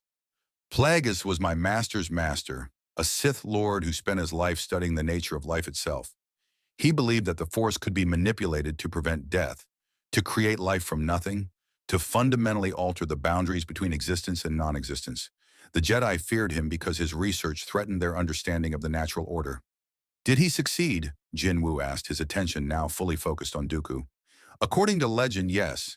He discovered techniques to influence midi-chlorians, the microscopic organisms that connect living beings to the Force. Through them, he could halt death, extend life, perhaps even resurrect the dead. Dooku paused meaningfully. Sound familiar? Your shadow army extracts the essence of defeated enemies and binds them to your will. You accomplish through your system what Plagueis sought through the Force, dominion over death itself. Jin Wu set down the holocron carefully. What's your point? That you and I aren't so different. We both recognize that power is necessary, that moral restrictions often prevent necessary actions, that the weak will always be dominated by the strong, unless the strong choose otherwise. The Jedi see the world in childish absolutes, light versus dark, good versus evil. But you've lived in shades of gray. You've made hard choices to protect your world. You understand that sometimes darkness is the only option. You're trying to recruit me, Jin Wu said flatly. This entire conversation is designed to make me sympathetic to your cause, to present the Sith as a reasonable alternative to the Jedi. But you're not offering these holocrons out of generosity. You want something in return. Dooku's smile widened. Of course I do. I'm not a charity. But what I want is simple. Your neutrality. Don't fight for the Republic. Don't fight for the Separatists. Simply pursue your own goals while we pursue ours. When the war ends and a new order emerges, you'll have a place in it. Power, resources, and access to knowledge beyond what the Jedi would ever share. And if your new order is just another tyranny, Jin Wu asked, if it turns out you're simply replacing one corrupt system with another, then you'll be powerful enough to do something about it, Dooku replied smoothly. Unlike now, where you're dependent on factions that barely trust you. Build your strength, find your way home, and leave this galaxy's politics to those who understand them. That's all I ask. It was tempting. Far more tempting than Jin Wu wanted to admit. The promise of independence, of access to forbidden knowledge without restrictions, of power to pursue his goals without political entanglements. But he'd learned long ago that deals that seemed too good to be true usually were. Let me access the holocrons, Jin Wu said. Let me verify they contain what you claim. Then I'll consider your offer. Dooku gestured expansively. By all means, though I'm curious how you'll unlock them without the dark side. Jinwu placed his hand on Plagueis holocron and focused his system's analytical capabilities on the crystalline structure. The holocron resisted initially, designed to respond only to specific force signatures, but Jin Wu's system operated on different principles than the Force. It analyzed the holocron not as a mystical artifact, but as a sophisticated data storage device using exotic crystalline matrices. Information flooded Jin Wu's mind, not the complete contents of the holocron, but fragments. Theories about midi-chlorian manipulation, techniques for extending life through force manipulation, and most importantly, references to something called the netherworld of the Force, a dimensional space between life and death where consciousness persisted after physical form ceased. A dimensional space. Jin Wu's pulse quickened despite his control. If such a space existed, if it could be accessed and navigated, it might provide the key to understanding how he'd crossed between universes. The netherworld wasn't his destination, but the principles underlying its existence could be. You found something, Dooku observed, reading Jin Wu's body language. Something relevant to your search for home. Maybe, Jin Wu admitted cautiously. References to dimensional spaces connected to but separate from normal reality. If I could study these holocrons properly, understand the principles Plagueis discovered, then take them, Dooku said simply. Consider them a gift. Study them at your leisure. All I ask is that you remember who provided them when you're choosing sides in this war. Jin Wu studied the count carefully. There's more. You didn't steal 4 holocrons just to give them to me. What's your real objective?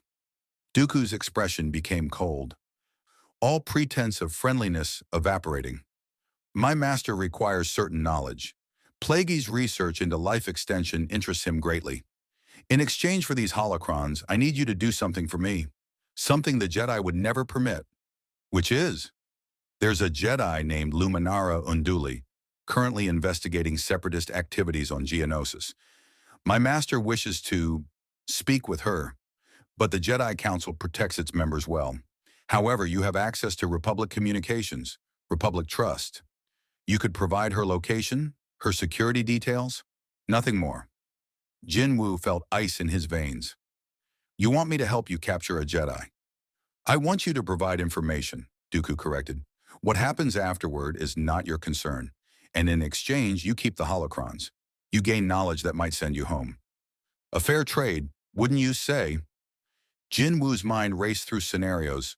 Luminara Unduli was someone's daughter, someone's friend, a person who'd done nothing to him personally. Betraying her would make him complicit in whatever the Sith planned, torture, corruption, or worse. But the knowledge in these holocrons might be his only path home, his only chance to return to the world he'd sworn to protect. I need time to think, Jin Wu said finally. Of course, Dooku replied, though his tone suggested disappointment. But don't take too long. Master Unduli's mission on Geonosis won't last forever. The opportunity is time-sensitive. Jin Wu gathered the 4 holocrons, his system securing them in dimensional storage where they couldn't be tracked or reclaimed easily. I'll contact you with my decision, but Count Dooku, if this is a trap, if you try to manipulate me into something I can't walk away from, remember that I'm not bound by your force. I can't be corrupted by your dark side, and I've killed things far more powerful than one Sith Lord. Dooku's smile returned, colder now. Noted. But consider this, Shadow Monarch. Corruption isn't always about darkness seducing light. Sometimes it's simply about desperation leading to compromise. You want to go home. I have information that might make that possible. How far are you willing to go? What prices are you willing to pay? The question haunted Jin Wu as he returned to his shuttle and lifted off from Sereno. Below, Dooku's estate shrank into the distance, and the beautiful planet fell away as he entered space. He set course for Republic-controlled territory, but his mind was elsewhere. He'd gained potentially invaluable knowledge, but the cost might be his soul, or at least whatever passed for a soul in someone who commanded an army of shadows. The Jedi would call betraying Luminara unforgivable, But the Jedi had also refused to help him when he needed it most, hiding behind moral superiority and institutional caution. His system chimed softly. Jin Wu stared at the prompt for a long moment. In his world, he'd been called many things: monster, hero, the shadow monarch who stood between humanity and annihilation. But he'd always known who he was: a hunter who protected people because it was right, not because it was easy or profitable.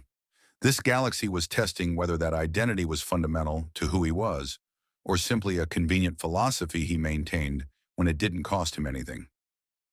He opened a secure communication channel, not to Dooku, but to the Jedi Temple. When Obi-Wan's holographic form appeared, Jin Wu saw the concern in the Jedi Master's eyes. "Jin Wu, we'd hoped you'd return. Are you, well?" "Dooku offered me the holocrons," Jin Wu said without preamble, "in exchange for information that would help the Sith capture Master Luminara Unduli." Obi-Wan's expression hardened. "And?" Jin Wu met his gaze steadily. "And I'm telling you because that's not who I am. I don't betray people who've done me no harm, no matter what knowledge is offered. But I'm keeping the holocrons. I've already extracted partial data, and I need what's inside them. Consider this payment for warning you about Dooku's plan." Silence stretched between them.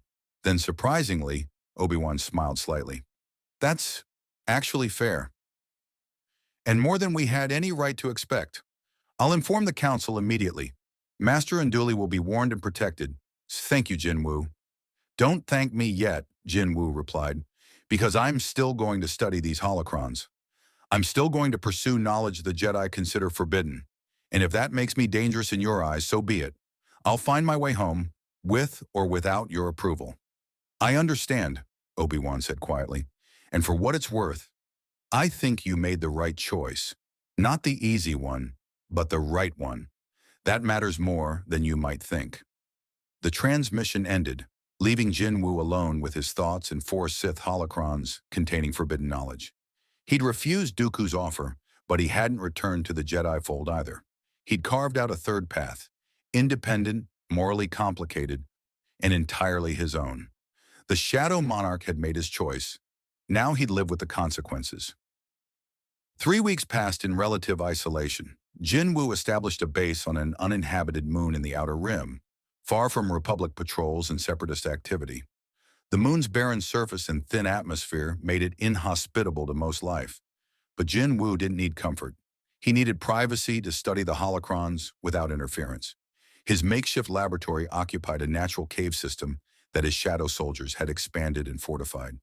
Baru's workers carved chambers from solid rock. Iron's engineering soldiers installed salvage Republic technology: power generators, atmospheric processors, and communication arrays. Tank's infiltrators ensured no one tracked his location.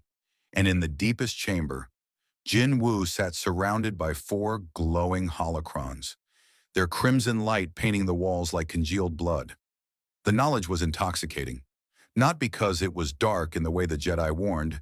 Jin Wu felt no pull toward corruption or evil, but because it represented understanding of fundamental cosmic principles that his own world had never explored. The Force, for all its mysticism, operated according to discoverable laws, and those laws intersected with concepts of dimensional space, life energy, and the boundaries between existence and non-existence. Plagueis's research was particularly revelatory. The Sith Lord had theorized that life itself was a form of dimensional anchor, consciousness tethering to physical reality through midi-chlorians.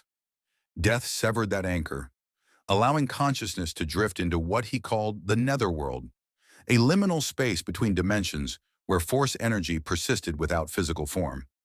Jin Wu recognized the parallels immediately.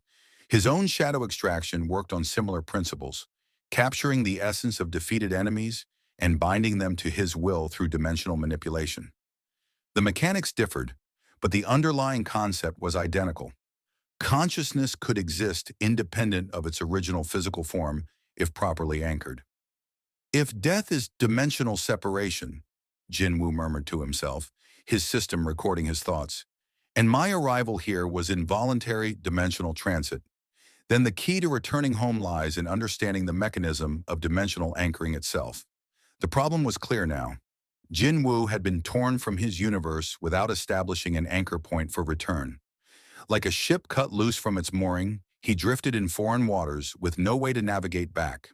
To return home, he'd need to create an artificial anchor, a dimensional beacon powerful enough to span the gulf between universes. And for that, he'd need power. Not just his own strength, but access to this galaxy's fundamental energy source, the Force itself. A chime from his communication array interrupted his meditation. Jin Wu activated the holographic display, expecting Obi-Wan or perhaps Anakin checking on his status. Instead, a new figure appeared, one he'd never seen before, but whose presence radiated authority and barely contained danger. The hologram showed a human male with weathered features and piercing blue eyes. He wore simple robes, but something about his bearing suggested immense power held under rigid control. When he spoke, his voice carried the weight of absolute conviction. Sung Jin Wu, I am Mace Windu, Master of the Jedi Order and senior member of the Council. We need to talk. Jin Wu studied the hologram carefully. Unlike Obi-Wan's diplomatic approach or Yoda's cryptic wisdom, Windu projected direct confrontation. Master Windu, I wasn't expecting contact from the Council. I assumed my warning about Dooku's plan would buy me some autonomy. It did, Windu confirmed. You saved Master Undali's life. The Council acknowledges that debt, but your possession of 4 Sith holocrons cannot be ignored indefinitely. Those artifacts are dangerous, not just because of the knowledge they contain, but because studying them can corrupt even the strongest will. I'm not Force-sensitive, Jin Wu reminded him. The dark side can't corrupt what it can't touch. Perhaps, Windu conceded, though skepticism colored his tone. But there are other forms of corruption, knowledge that justifies atrocity, power that demands to be used, philosophy that erodes moral foundations. You claim immunity from the Force, but can you claim immunity from your own nature? It was a fair question. Jin Wu had asked it himself during long nights studying Sith teachings. What do you want, Master Windu? If you're here to demand I return the holocrons, the answer is no. I need what they contain. I'm not here to make demands, Windu replied, surprising him. I'm here to offer a trade. The Council has decided that if you're going to study Sith knowledge, you should also understand Jedi philosophy.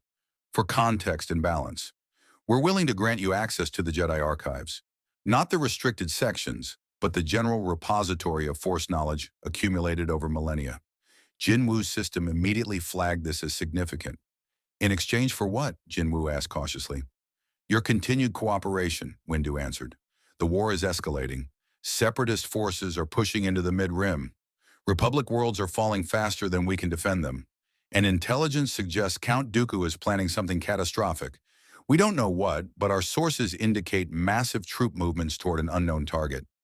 You want me to fight for the Republic? I want you to help protect innocent people, Windu corrected. Millions of civilians who didn't ask for this war and don't deserve to die in it. You have the power to make a difference. The question is whether you'll use it. Jin Wu stood and walked to the cave entrance, looking out at the barren moonscape. His shadow stretched long across the rocky ground, and he could feel his army within it. Thousands of soldiers waiting for commands, ready to deploy at a thought. Power without purpose was just chaos, but purpose without clear objectives was equally meaningless. I'll help, Jin Wu said finally. But on my terms, I'm not joining the Republic military.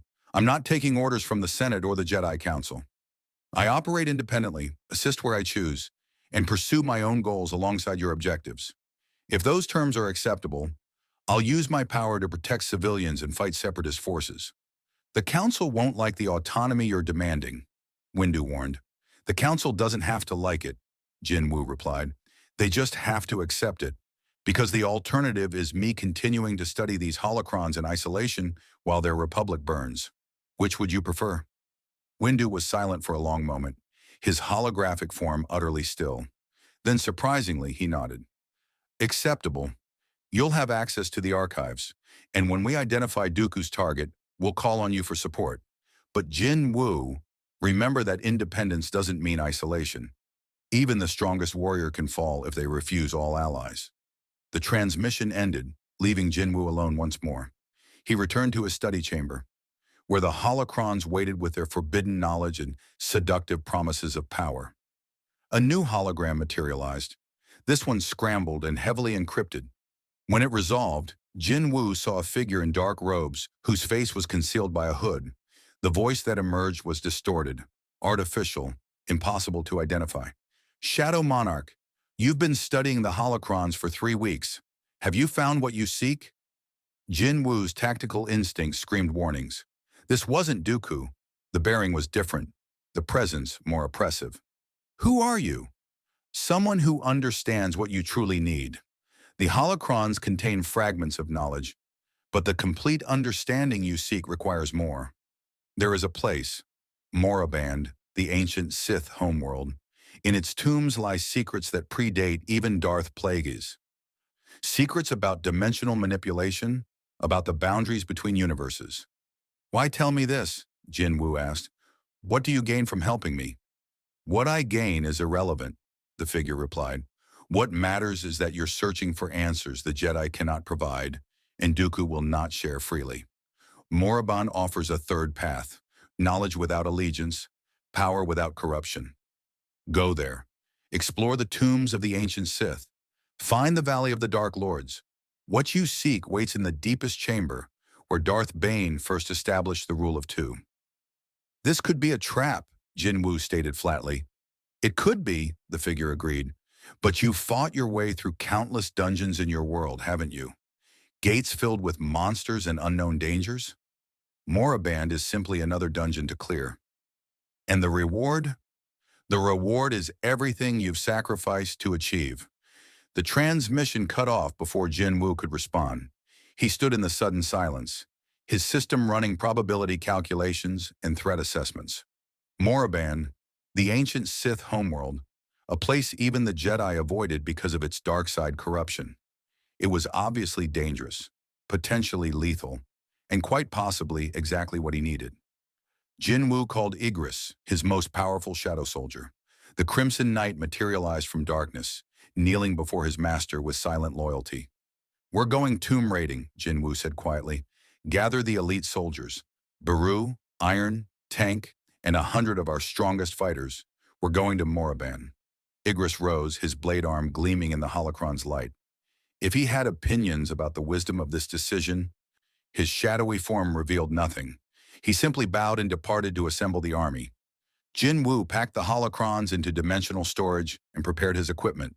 Baruka's dagger, Night Killer, his black coat with its enhanced defensive properties, potions and elixirs salvaged from gates he'd cleared in his own world, preserved in his inventory across dimensional boundaries.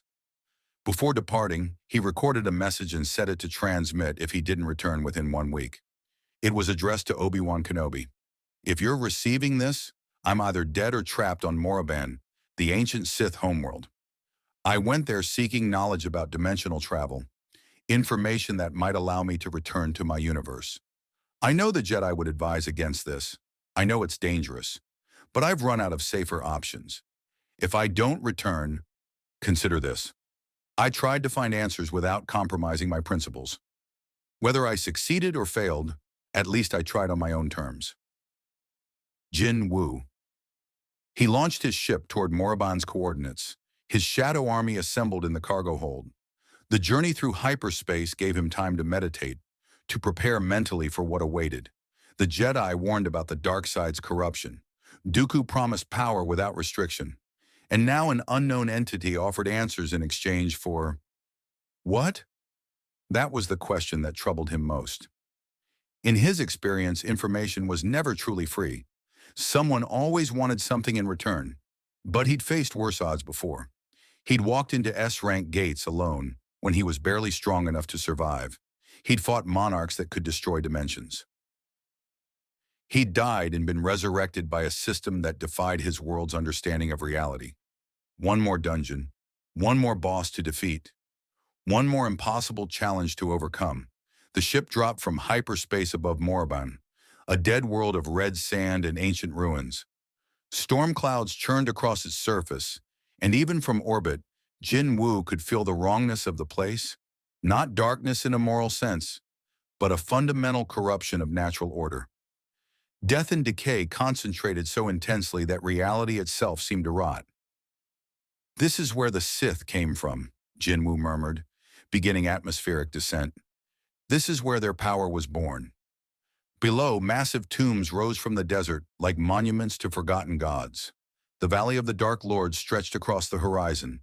Statues of ancient Sith, hundreds of feet tall, their stone faces weathered by millennia, but still radiating menace. And in the deepest chamber of the deepest tomb, something waited. Jin Wu could feel it, a presence that watched, that anticipated, that hungered. The Shadow Monarch had entered the tomb of fallen empires. Whether he would emerge victorious or become just another shadow lost to darkness remained to be seen. The Valley of the Dark Lords lived up to its ominous reputation. Jin Wu's ship touched down on a landing pad so ancient that sand had fused into glass beneath centuries of desert wind. All around, colossal statues of long-dead Sith lords gazed down with expressions of eternal malevolence. Weathered stone faces that had watched empires rise and fall while their tombs endured. The air itself tasted wrong.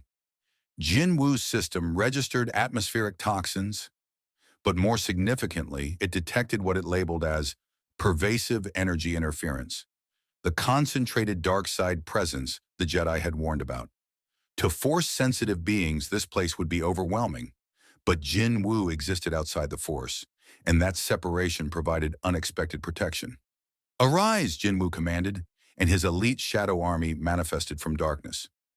Igra stood at his right hand, crimson armor gleaming against Moraband's rust-red sands. Baru's massive ant form clicked its mandibles, antennae twitching as it scanned for threats. Iron raised his shield, and Tank's serpentine body coiled with barely contained violence. Behind them, 100 of Jin Wu's strongest soldiers formed disciplined ranks. Knights, beasts, and monstrosities, extracted from the most dangerous gates he'd ever cleared. They advanced toward the largest tomb, a massive structure carved directly into a mountain, its entrance a gaping mouth of darkness, flanked by crumbling pillars inscribed with ancient Sith text. Jin Wu's system translated automatically. Jin Wu entered the tomb, his enhanced vision piercing the darkness easily. His shadow soldiers spread out in tactical formation, securing corridors and checking for traps. The architecture was ancient beyond measure, pre-Republic, possibly predating recorded galactic history. Every surface bore inscriptions in languages that even his system struggled to translate. But the message was universal: power, dominance, and the eternal struggle between master and apprentice. The corridor opened into a vast chamber where stone sarcophagi lined the walls like silent sentinels. Each marked the resting place of a Sith apprentice who'd fallen in their quest for power. Jin Wu counted 37 tombs, 37 failures, before the chamber narrowed again into a descending staircase. "This is a test," Jin Wu realized aloud. "The entire tomb is designed to challenge those who enter, to separate the worthy from the weak." Jin Wu disabled the mechanical traps with ruler's authority, telekinetically jamming pressure plates and sealing gas vents. The Force-based defenses were more problematic. They activated as his shadow soldiers passed, triggering energy barriers and summonings that manifested as twisted Force apparitions. But these phantoms couldn't harm Jin Wu's shadows any more than the dark side could corrupt him. His soldiers simply destroyed the manifestations with mechanical efficiency. They descended deeper. Hours passed in exploration, clearing chambers filled with ancient Sith alchemical experiments. Petrified Sith spawn that crumbled to dust when touched. Weapons forged through dark side rituals now too corroded to be useful, and holocrons so degraded that even his system couldn't extract coherent data. Then they reached the inner sanctum. The chamber was circular, perhaps 100 meters in diameter, with a domed ceiling painted with star charts from an age when the galaxy's constellations were fundamentally different. At the room's center stood a stone altar, and upon it rested a single holocron, pristine, undamaged, glowing with power that made the 4 stolen holocrons seem like candles compared to a star. Jin Wu approached cautiously, every instinct screaming that this was too easy. A prize this valuable wouldn't be left unguarded. He extended his senses, searching for threats, and found them. Not physical, but worse. Three figures materialized from the chamber's shadows, but they weren't shadow soldiers under Jin Wu's control. They were Force ghosts, manifestations of long-dead Sith lords whose consciousness had somehow persisted in this place of concentrated darkness. Their forms were translucent but distinct, and their presence pressed against reality like a weight that shouldn't exist. The central figure spoke with a voice like grinding stone. Another seeker of forbidden knowledge, another fool who believes they can take without paying the price. Jin Wu recognized the arrogance of ancient power. He'd encountered similar entities in S-rank gates, dungeon bosses who'd existed so long they'd begun to believe themselves invincible. I'm not here to take, I'm here to trade. Information for information, passage for passage. That's how dungeons work. The three Force ghosts laughed, a sound that echoed unnaturally through the chamber. Dungeons? Is that what you think this is? Foolish outsider. This is a monument, a testament, a living archive of Sith power that endures beyond death itself. Then test me, Jin Wu said simply. Isn't that what tombs like this are for? To separate the worthy from the unworthy? I've cleared worse challenges in my own world. Whatever trial you offer, I'll overcome it. The Force ghosts exchanged glances, or what passed for glances among beings without true physical form. Then the central figure raised a translucent hand, and the chamber transformed. The walls fell away, replaced by infinite darkness. The ground beneath Jin Wu's feet became transparent, revealing an abyss that seemed to extend forever. And from that abyss things emerged, manifestations of his own memories, his own fears, his own doubts given terrible form. He saw himself as an E-rank hunter, weak and pathetic, barely surviving even the easiest gates. He saw his mother dying in a hospital bed while he stood helpless, unable to afford treatment. He saw the monarchs destroying his world, cities burning while he fought desperately and failed to save everyone. And he saw himself alone, eternally stranded in a foreign galaxy, studying forbidden knowledge while his world died without him, becoming exactly the monster others had always feared he might become. This is your trial, the Force ghost intoned. Face yourself. Face what you fear most. Face what you might become. Only by accepting these truths can you claim the knowledge you seek. Jin Wu stood amid the visions, his shadow army frozen by whatever Force technique the ghosts employed. He was alone with his doubts, his failures, his darkest possibilities. A weaker person might have broken under such psychological assault, but Jin Wu had died once before. He'd experienced actual death, had his consciousness torn apart and reconstructed by a system that operated beyond normal reality. Fear was just another obstacle to overcome. You think showing me my past will break me? Jin Wu asked quietly, walking through the visions without flinching. I know what I was. I know what I become, and I know what I might become if I lose myself. But that knowledge doesn't weaken me. It makes me stronger. Because I choose every day who I want to be. And I choose not to become a monster, even when monstrous power is necessary. He reached the altar, grasping Bane's holocron despite the visions still swirling around him. The moment his fingers touched the crystalline surface, everything changed. Knowledge flooded his mind, not gradually, but as an overwhelming torrent. Bane's complete philosophy, the reasoning behind the rule of two, techniques for consolidating power, for destroying rivals, for building strength through absolute focus, and buried within the information he'd been seeking. Dimensional theory as understood by ancient Sith. The Sith had known. They'd known that reality was layered, that universes existed beyond their own, that the barriers between dimensions could be breached by those with sufficient power and understanding. Bane himself had theorized about the netherworld not as an afterlife, but as a bridge, a dimensional space that connected to all realities simultaneously because it existed outside conventional space-time. Jin Wu's elation crashed into grim reality. He could go home. The knowledge existed, but the power required was astronomical, far beyond what he could generate alone. He'd need a source of energy equivalent to a star, and he'd need to channel it through the Force, which he couldn't even access.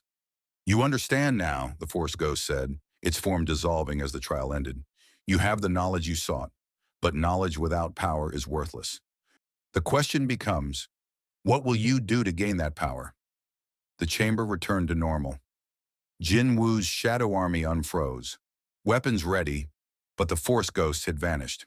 He stood alone at the altar, holding Bane's holocron and facing the terrible truth. Going home was possible, but the cost might be unthinkable. A new holographic transmission activated in the chamber, impossibly, given they were deep underground in an ancient tomb. The same disguised figure from before appeared, hood concealing features, voice distorted beyond recognition. "You have your answer," the figure said. "Now you must choose. The Republic fights a losing war. Count Dooku serves a master who manipulates all sides. And somewhere in this galaxy is a weapon, a construct of such immense power that it could provide the energy you need. The Death Star. Currently under construction in a facility known only to the highest levels of the Separatist Alliance. Jin Woo's system immediately began calculations. "You want me to steal a planet-destroying weapon," Jin Woo said flatly, "so I can repurpose it to rip open dimensional barriers. Do you understand how insane that sounds?" "I understand that you're desperate," the figure replied. "I understand that you'd do anything to return to your world. And I understand that the Death Star represents the only energy source in this galaxy capable of achieving what you need. The question is, how far will the Shadow Monarch go to achieve his goals?" The transmission ended, leaving Jin Woo alone in the tomb with impossible knowledge and even more impossible choices. He could go home. But doing so might require actions that would define him as the monster he'd always refused to become. Stealing a super weapon, potentially killing thousands or millions to power his dimensional transit. Becoming exactly what the Jedi feared, a being of immense power accountable to nothing but his own desires. Jin Woo stood in the darkness, Bane's holocron glowing in his hands, and felt the weight of destiny pressing down like a physical force. The tomb of Darth Bane had given him answers, but answers without wisdom were just another form of damnation. Far above on Coruscant, the Jedi Council received Jin Woo's pre-recorded message. Master Yoda listened to the transmission, his ancient eyes sad with understanding. "To Moraband he has gone," Yoda said quietly. "Answers he seeks. But the question he must answer," the old master closed his eyes. "Ready for that question, is he? Or lost will he be in the darkness between stars?" No one had an answer. They could only wait and hope that when the Shadow Monarch emerged from the tomb, he would still be someone who chose to protect rather than destroy. In the Valley of the Dark Lords, Jin Woo made his decision. Not the easy one, not the comfortable one, but the only one his conscience would allow. He would find another way. There had to be another way. And if there wasn't, he would create one. Because that's what hunters did. They found impossible solutions to impossible problems. The Shadow Monarch would return home, but he would do it without becoming the darkness he'd always fought against. That was his vow, spoken in a tomb of ancient evil, witnessed only by his shadow army and the ghosts of dead Sith who'd failed to understand that true strength lay not in embracing darkness, but in choosing light despite every temptation to do otherwise. The journey back from Moraband took 3 days, but Jin Woo spent them in deep contemplation rather than rest. Bane's holocron sat before him in the ship's meditation chamber, its crimson glow casting long shadows across the walls. The knowledge within had given him answers, but those answers demanded prices he wasn't willing to pay. Not yet, and perhaps not ever. His system had run countless simulations, each arriving at the same conclusion. Dimensional transit required power beyond anything a single being could generate. The Death Star would work, theoretically. So would harnessing a sun's entire energy output, or channeling the combined force potential of thousands of Jedi, or tapping directly into the galaxy's largest force nexuses. But each option carried consequences that made Jin Woo's stomach turn. Genocide wasn't an option. Mass enslavement wasn't an option. Becoming a tyrant who crushed civilizations beneath his heel to fuel his journey home wasn't an option. He'd rather remain stranded forever than transform into the kind of monster that would justify such atrocities. But the knowledge from Moraband had revealed something else. Something the mysterious hooded figure hadn't mentioned. perhaps because they didn't understand it themselves. The netherworld of the Force wasn't just a bridge between dimensions. It was a convergence point where all realities touched, if only briefly, during moments of profound transition. Birth, death, transformation, ascension. The ancient Sith had tried to weaponize this understanding, to tear open rifts through sheer force and domination. They'd all failed because they approached dimensional barriers as obstacles to be destroyed rather than doors to be opened with the right key. Jin Wu wasn't a Sith. He wasn't even a Force user. But he was something they'd never encountered, a being who'd already crossed between universes once, however involuntarily. His very existence proved that the barriers weren't absolute, and if he'd crossed once, he could cross again, if he could recreate the conditions that had brought him here. The system's analysis crystallized Jin Wu's thoughts into actionable intelligence. He didn't need to generate star-level energy. He needed to find or create a moment of cosmic stress significant enough to weaken dimensional barriers. And in a galaxy at war, with Force users battling across thousands of star systems, such moments might be more common than he'd realized. The ship dropped from hyperspace near Coruscant, and Jin Wu immediately received multiple priority transmissions. The Jedi Council, Republic Military Command, and surprisingly, a personal message from Anakin Skywalker marked urgent. He opened Anakin's transmission first. The young Jedi's holographic form appeared tense, his expression darker than Jin Wu had ever seen. Jin Wu, if you're receiving this, you need to come to Coruscant immediately. We've identified Dooku's target. It's not a planet or a military installation. It's Chancellor Palpatine himself. Intelligence suggests a coordinated separatist assault on the Capitol during the Senate's emergency session tomorrow. Every available Jedi is being recalled for defense, but we're stretched too thin. We need you. The transmission ended, replaced immediately by Master Windu's hologram. Shadow Monarch, the Republic requires your assistance. Chancellor Palpatine's life is in danger, and with him, any hope of negotiating peace once this war ends. Whatever you found on Morbin, whatever you've learned, set it aside. Come back. Help us protect what matters. Jin Wu stared at the holograms for a long moment. This was it, the choice that would define his relationship with this galaxy. He could refuse, continue pursuing his own goals in isolation, and let the Republic's war play out without him. Or he could honor the commitment he'd made, to protect innocent people, to use his power for something beyond pure self-interest. The decision ultimately was simple. He'd made a promise to himself in Bane's tomb. He wouldn't become a monster, and monsters abandon people to die while pursuing their own objectives. Set course for Coruscant, Jin Wu commanded. Maximum speed. The capital planet appeared ahead, its city-covered surface gleaming with billions of lights. But as Jin Wu's ship approached, he saw the battle already raging. Separatist cruisers had somehow bypassed the orbital defenses, and vulture droids swarmed through Coruscant's upper atmosphere like metallic locusts. Clone trooper gunships engaged them desperately while Jedi starfighters wove through the chaos with impossible precision. Jin Wu's combat instincts activated immediately. He couldn't pilot like Anakin, couldn't sense the future through the Force or predict enemy movements with supernatural accuracy. But he had something else. His shadow army's distributed consciousness, allowing him to process battlefield information from hundreds of simultaneous perspectives. Arise, he commanded, and shadow soldiers materialized throughout his ship. Beru's aerial forms launched from the cargo bay, engaging vulture droids with savage efficiency.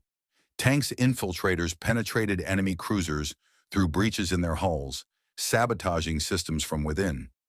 And Igris stood beside Jin Wu in the cockpit, his crimson armor reflecting emergency lighting. The battle was chaos, beautiful and terrible in equal measure. Jin Wu had fought in countless gates, faced armies of monsters that defied description. But this was different. This was organized warfare on a scale his world had never achieved, with technology and powers his universe had never developed. His ship broke through the atmosphere and descended toward the Senate building, a massive mushroom-shaped structure where Republic leadership gathered. Even from a distance, Jin Wu could see separatist commando droids assaulting the building's lower levels, while clone troopers fought desperate holding actions. And at the building's apex, where the Chancellor's offices occupied the highest floors, lightsaber blades flashed against the setting sun. Jedi fought in coordinated teams, their movements flowing like lethal choreography. But they were outnumbered, facing not just droids but separatist force users, dark side adepts trained by Dooku to counter Jedi techniques. Jinwu landed his ship on a Senate landing platform and emerged with Igris and his elite guard. They moved through corridors thick with smoke and the acrid smell of blaster fire, following the sounds of combat toward the Chancellor's location. They found Anakin and Obi-Wan fighting back-to-back against a dozen Magna Guards, elite droids designed specifically to kill Jedi. The two Jedi moved with desperate efficiency, but exhaustion was evident in their movements. They'd been fighting for hours, and even force-enhanced endurance had limits. Jin Woo didn't announce himself. He simply attacked. His daggers found vulnerable points in Magna Guard armor with surgical precision. Ruler's authority seized 3 droids simultaneously, crushing their internal systems. His shadow soldiers flooded the corridor, overwhelming the remaining guards through sheer numbers and tactical coordination. The battle ended in seconds. Anakin deactivated his lightsaber, breathing hard, sweat streaming down his face. "Jin Woo, you came." "I made a promise," Jin Woo replied simply. "Where's the Chancellor?" "Panic room, 3 levels up," Obi-Wan answered, leaning against a wall to catch his breath. "But Dooku is in the building. We've sensed him. He's here personally, leading the assault. This isn't just an assassination attempt. He wants Palpatine alive. For interrogation, probably, or leverage." Jin Woo's tactical mind processed the information rapidly. "Then we need to reach Palpatine first. Can you sense where Dooku is?" Anakin closed his eyes, reaching out with the Force. His expression tightened. "Upper levels. Moving toward the panic room. He has someone with him. Someone powerful. I can't identify the signature. It's masked somehow." They raced upward through Senate corridors, Jin Woo's shadow soldiers securing their path while Anakin and Obi-Wan dealt with stragglers.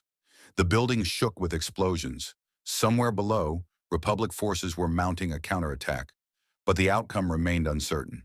They reached the panic room to find its massive security doors torn open. Not by explosives or cutting torches, but by pure force power. The Durasteel had been peeled back like paper, revealing the chamber beyond where Chancellor Palpatine stood surprisingly calm, flanked by his red-robed guards. And before him stood Count Dooku, curved lightsaber in hand. But he wasn't alone. The second figure wore dark robes and a hood that concealed their features completely. Even standing still, their presence seemed to warp the air itself, a concentration of power that made even Dooku seem diminished by comparison. When they spoke, their voice was distorted beyond recognition, but Jin Woo recognized it instantly. The mysterious holographic contact, the one who'd guided him to Morabun, the one who'd known about the Death Star. "Shadow Monarch," the robed figure said. "How fortuitous. I'd hoped our next meeting would be under more controlled circumstances, but this will suffice. Allow me to introduce myself properly." The figure threw back their hood, revealing a face that made Anakin gasp, and Obi-Wan ignite his lightsaber in pure instinct. Chancellor Palpatine smiled, not the kindly expression of a concerned politician, but the predatory grin of absolute power revealed, and his eyes glowed yellow with Sith corruption. "I am Darth Sidious," Palpatine said, his voice now carrying the full weight of dark side power. "Master of Count Dooku, orchestrator of the Clone Wars, and the one who will reshape this galaxy into perfection. And you, Jin Woo, you were meant to be my greatest weapon, a being outside the Force, immune to Jedi precognition, commanding an army of unkillable soldiers. You could have been instrumental in creating my empire." Jin Woo felt reality shift beneath him. The Chancellor was a Sith Lord. The entire war was orchestrated. Republic and Separatists both served the same hidden master. Everything he'd been told, everything he'd fought for, had been manipulation on a scale that defied comprehension. "But you chose heroism over pragmatism," Sidious continued, his tone almost disappointed. "You warned the Jedi about Dooku's plans. You refused to betray Master Unduli, despite having every reason to secure the holocrons. You've been remarkably incorruptible for someone who commands darkness itself. A waste, truly. But a problem I can solve. Sidious raised his hand, and Force lightning erupted, not toward Jin Woo, but toward Anakin and Obi-Wan. The two Jedi barely managed to raise defensive barriers in time, their lightsabers absorbing the electrical assault, but forcing them onto the defensive. "You're alone, Shadow Monarch," Sidious said, advancing with Dooku at his side. "Your Jedi allies are occupied. Your Shadow Army, while impressive, cannot harm one who has transcended death itself. And the knowledge you seek, the way home to your universe, only I possess the complete understanding required to achieve it. So choose now. Serve me willingly, or die and serve me as another shadow in your army." Jin Woo stood at the center of the cosmic conspiracy that had engulfed an entire galaxy. Behind him, Jedi fought desperately against impossible power. Before him, the architect of galactic suffering offered the one thing he wanted most: a path home. And Jin Woo smiled, not with fear or uncertainty, but with the cold certainty of someone who'd finally seen the complete pattern. "You made a mistake," Jin Woo said quietly, his shadow beginning to expand across the floor like spilled ink. "You assumed I was desperate enough to compromise everything for a chance to go home. You assumed I was like you, willing to sacrifice others for personal gain. But you forgot something important." His entire Shadow Army manifested simultaneously, thousands of soldiers filling the panic room and spilling into adjacent corridors. Igris stood at his right hand, Beru at his left, Iron and Tank flanking the entrance. The room flooded with power that had nothing to do with the Force and everything to do with a single man's absolute will made manifest. "I've fought monarchs," Jin Woo continued, his gray eyes reflecting no light. "Beings who could destroy entire dimensions, and I killed them all.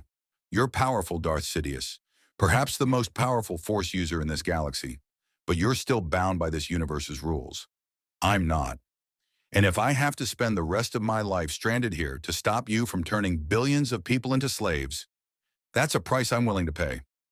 The battle that erupted shook the Senate building to its foundations, but the outcome would determine more than just who controlled the Republic. It would determine what kind of person Sung Jin Woo truly was, and whether the Shadow Monarch could defeat the darkness of an entire galaxy. The Clone Wars had found its most unexpected warrior, and the Force itself held its breath to see what happened when a being from beyond reality refused to kneel before the Sith. Sung Jin Woo had arrived in the Star Wars galaxy by accident, a dimensional refugee seeking only to return home. What he found was a civilization on the brink of collapse, manipulated by conspiracies that spanned decades and threatened billions of lives. He could have remained neutral, could have pursued his goals without entanglement in galactic politics, could have become the monster his power suggested he might be. Instead, he chose to be a hero, not because it was easy, but because it was right. And in doing so, he proved that the greatest power wasn't the Force that bound the galaxy together, or the darkness that sought to corrupt it.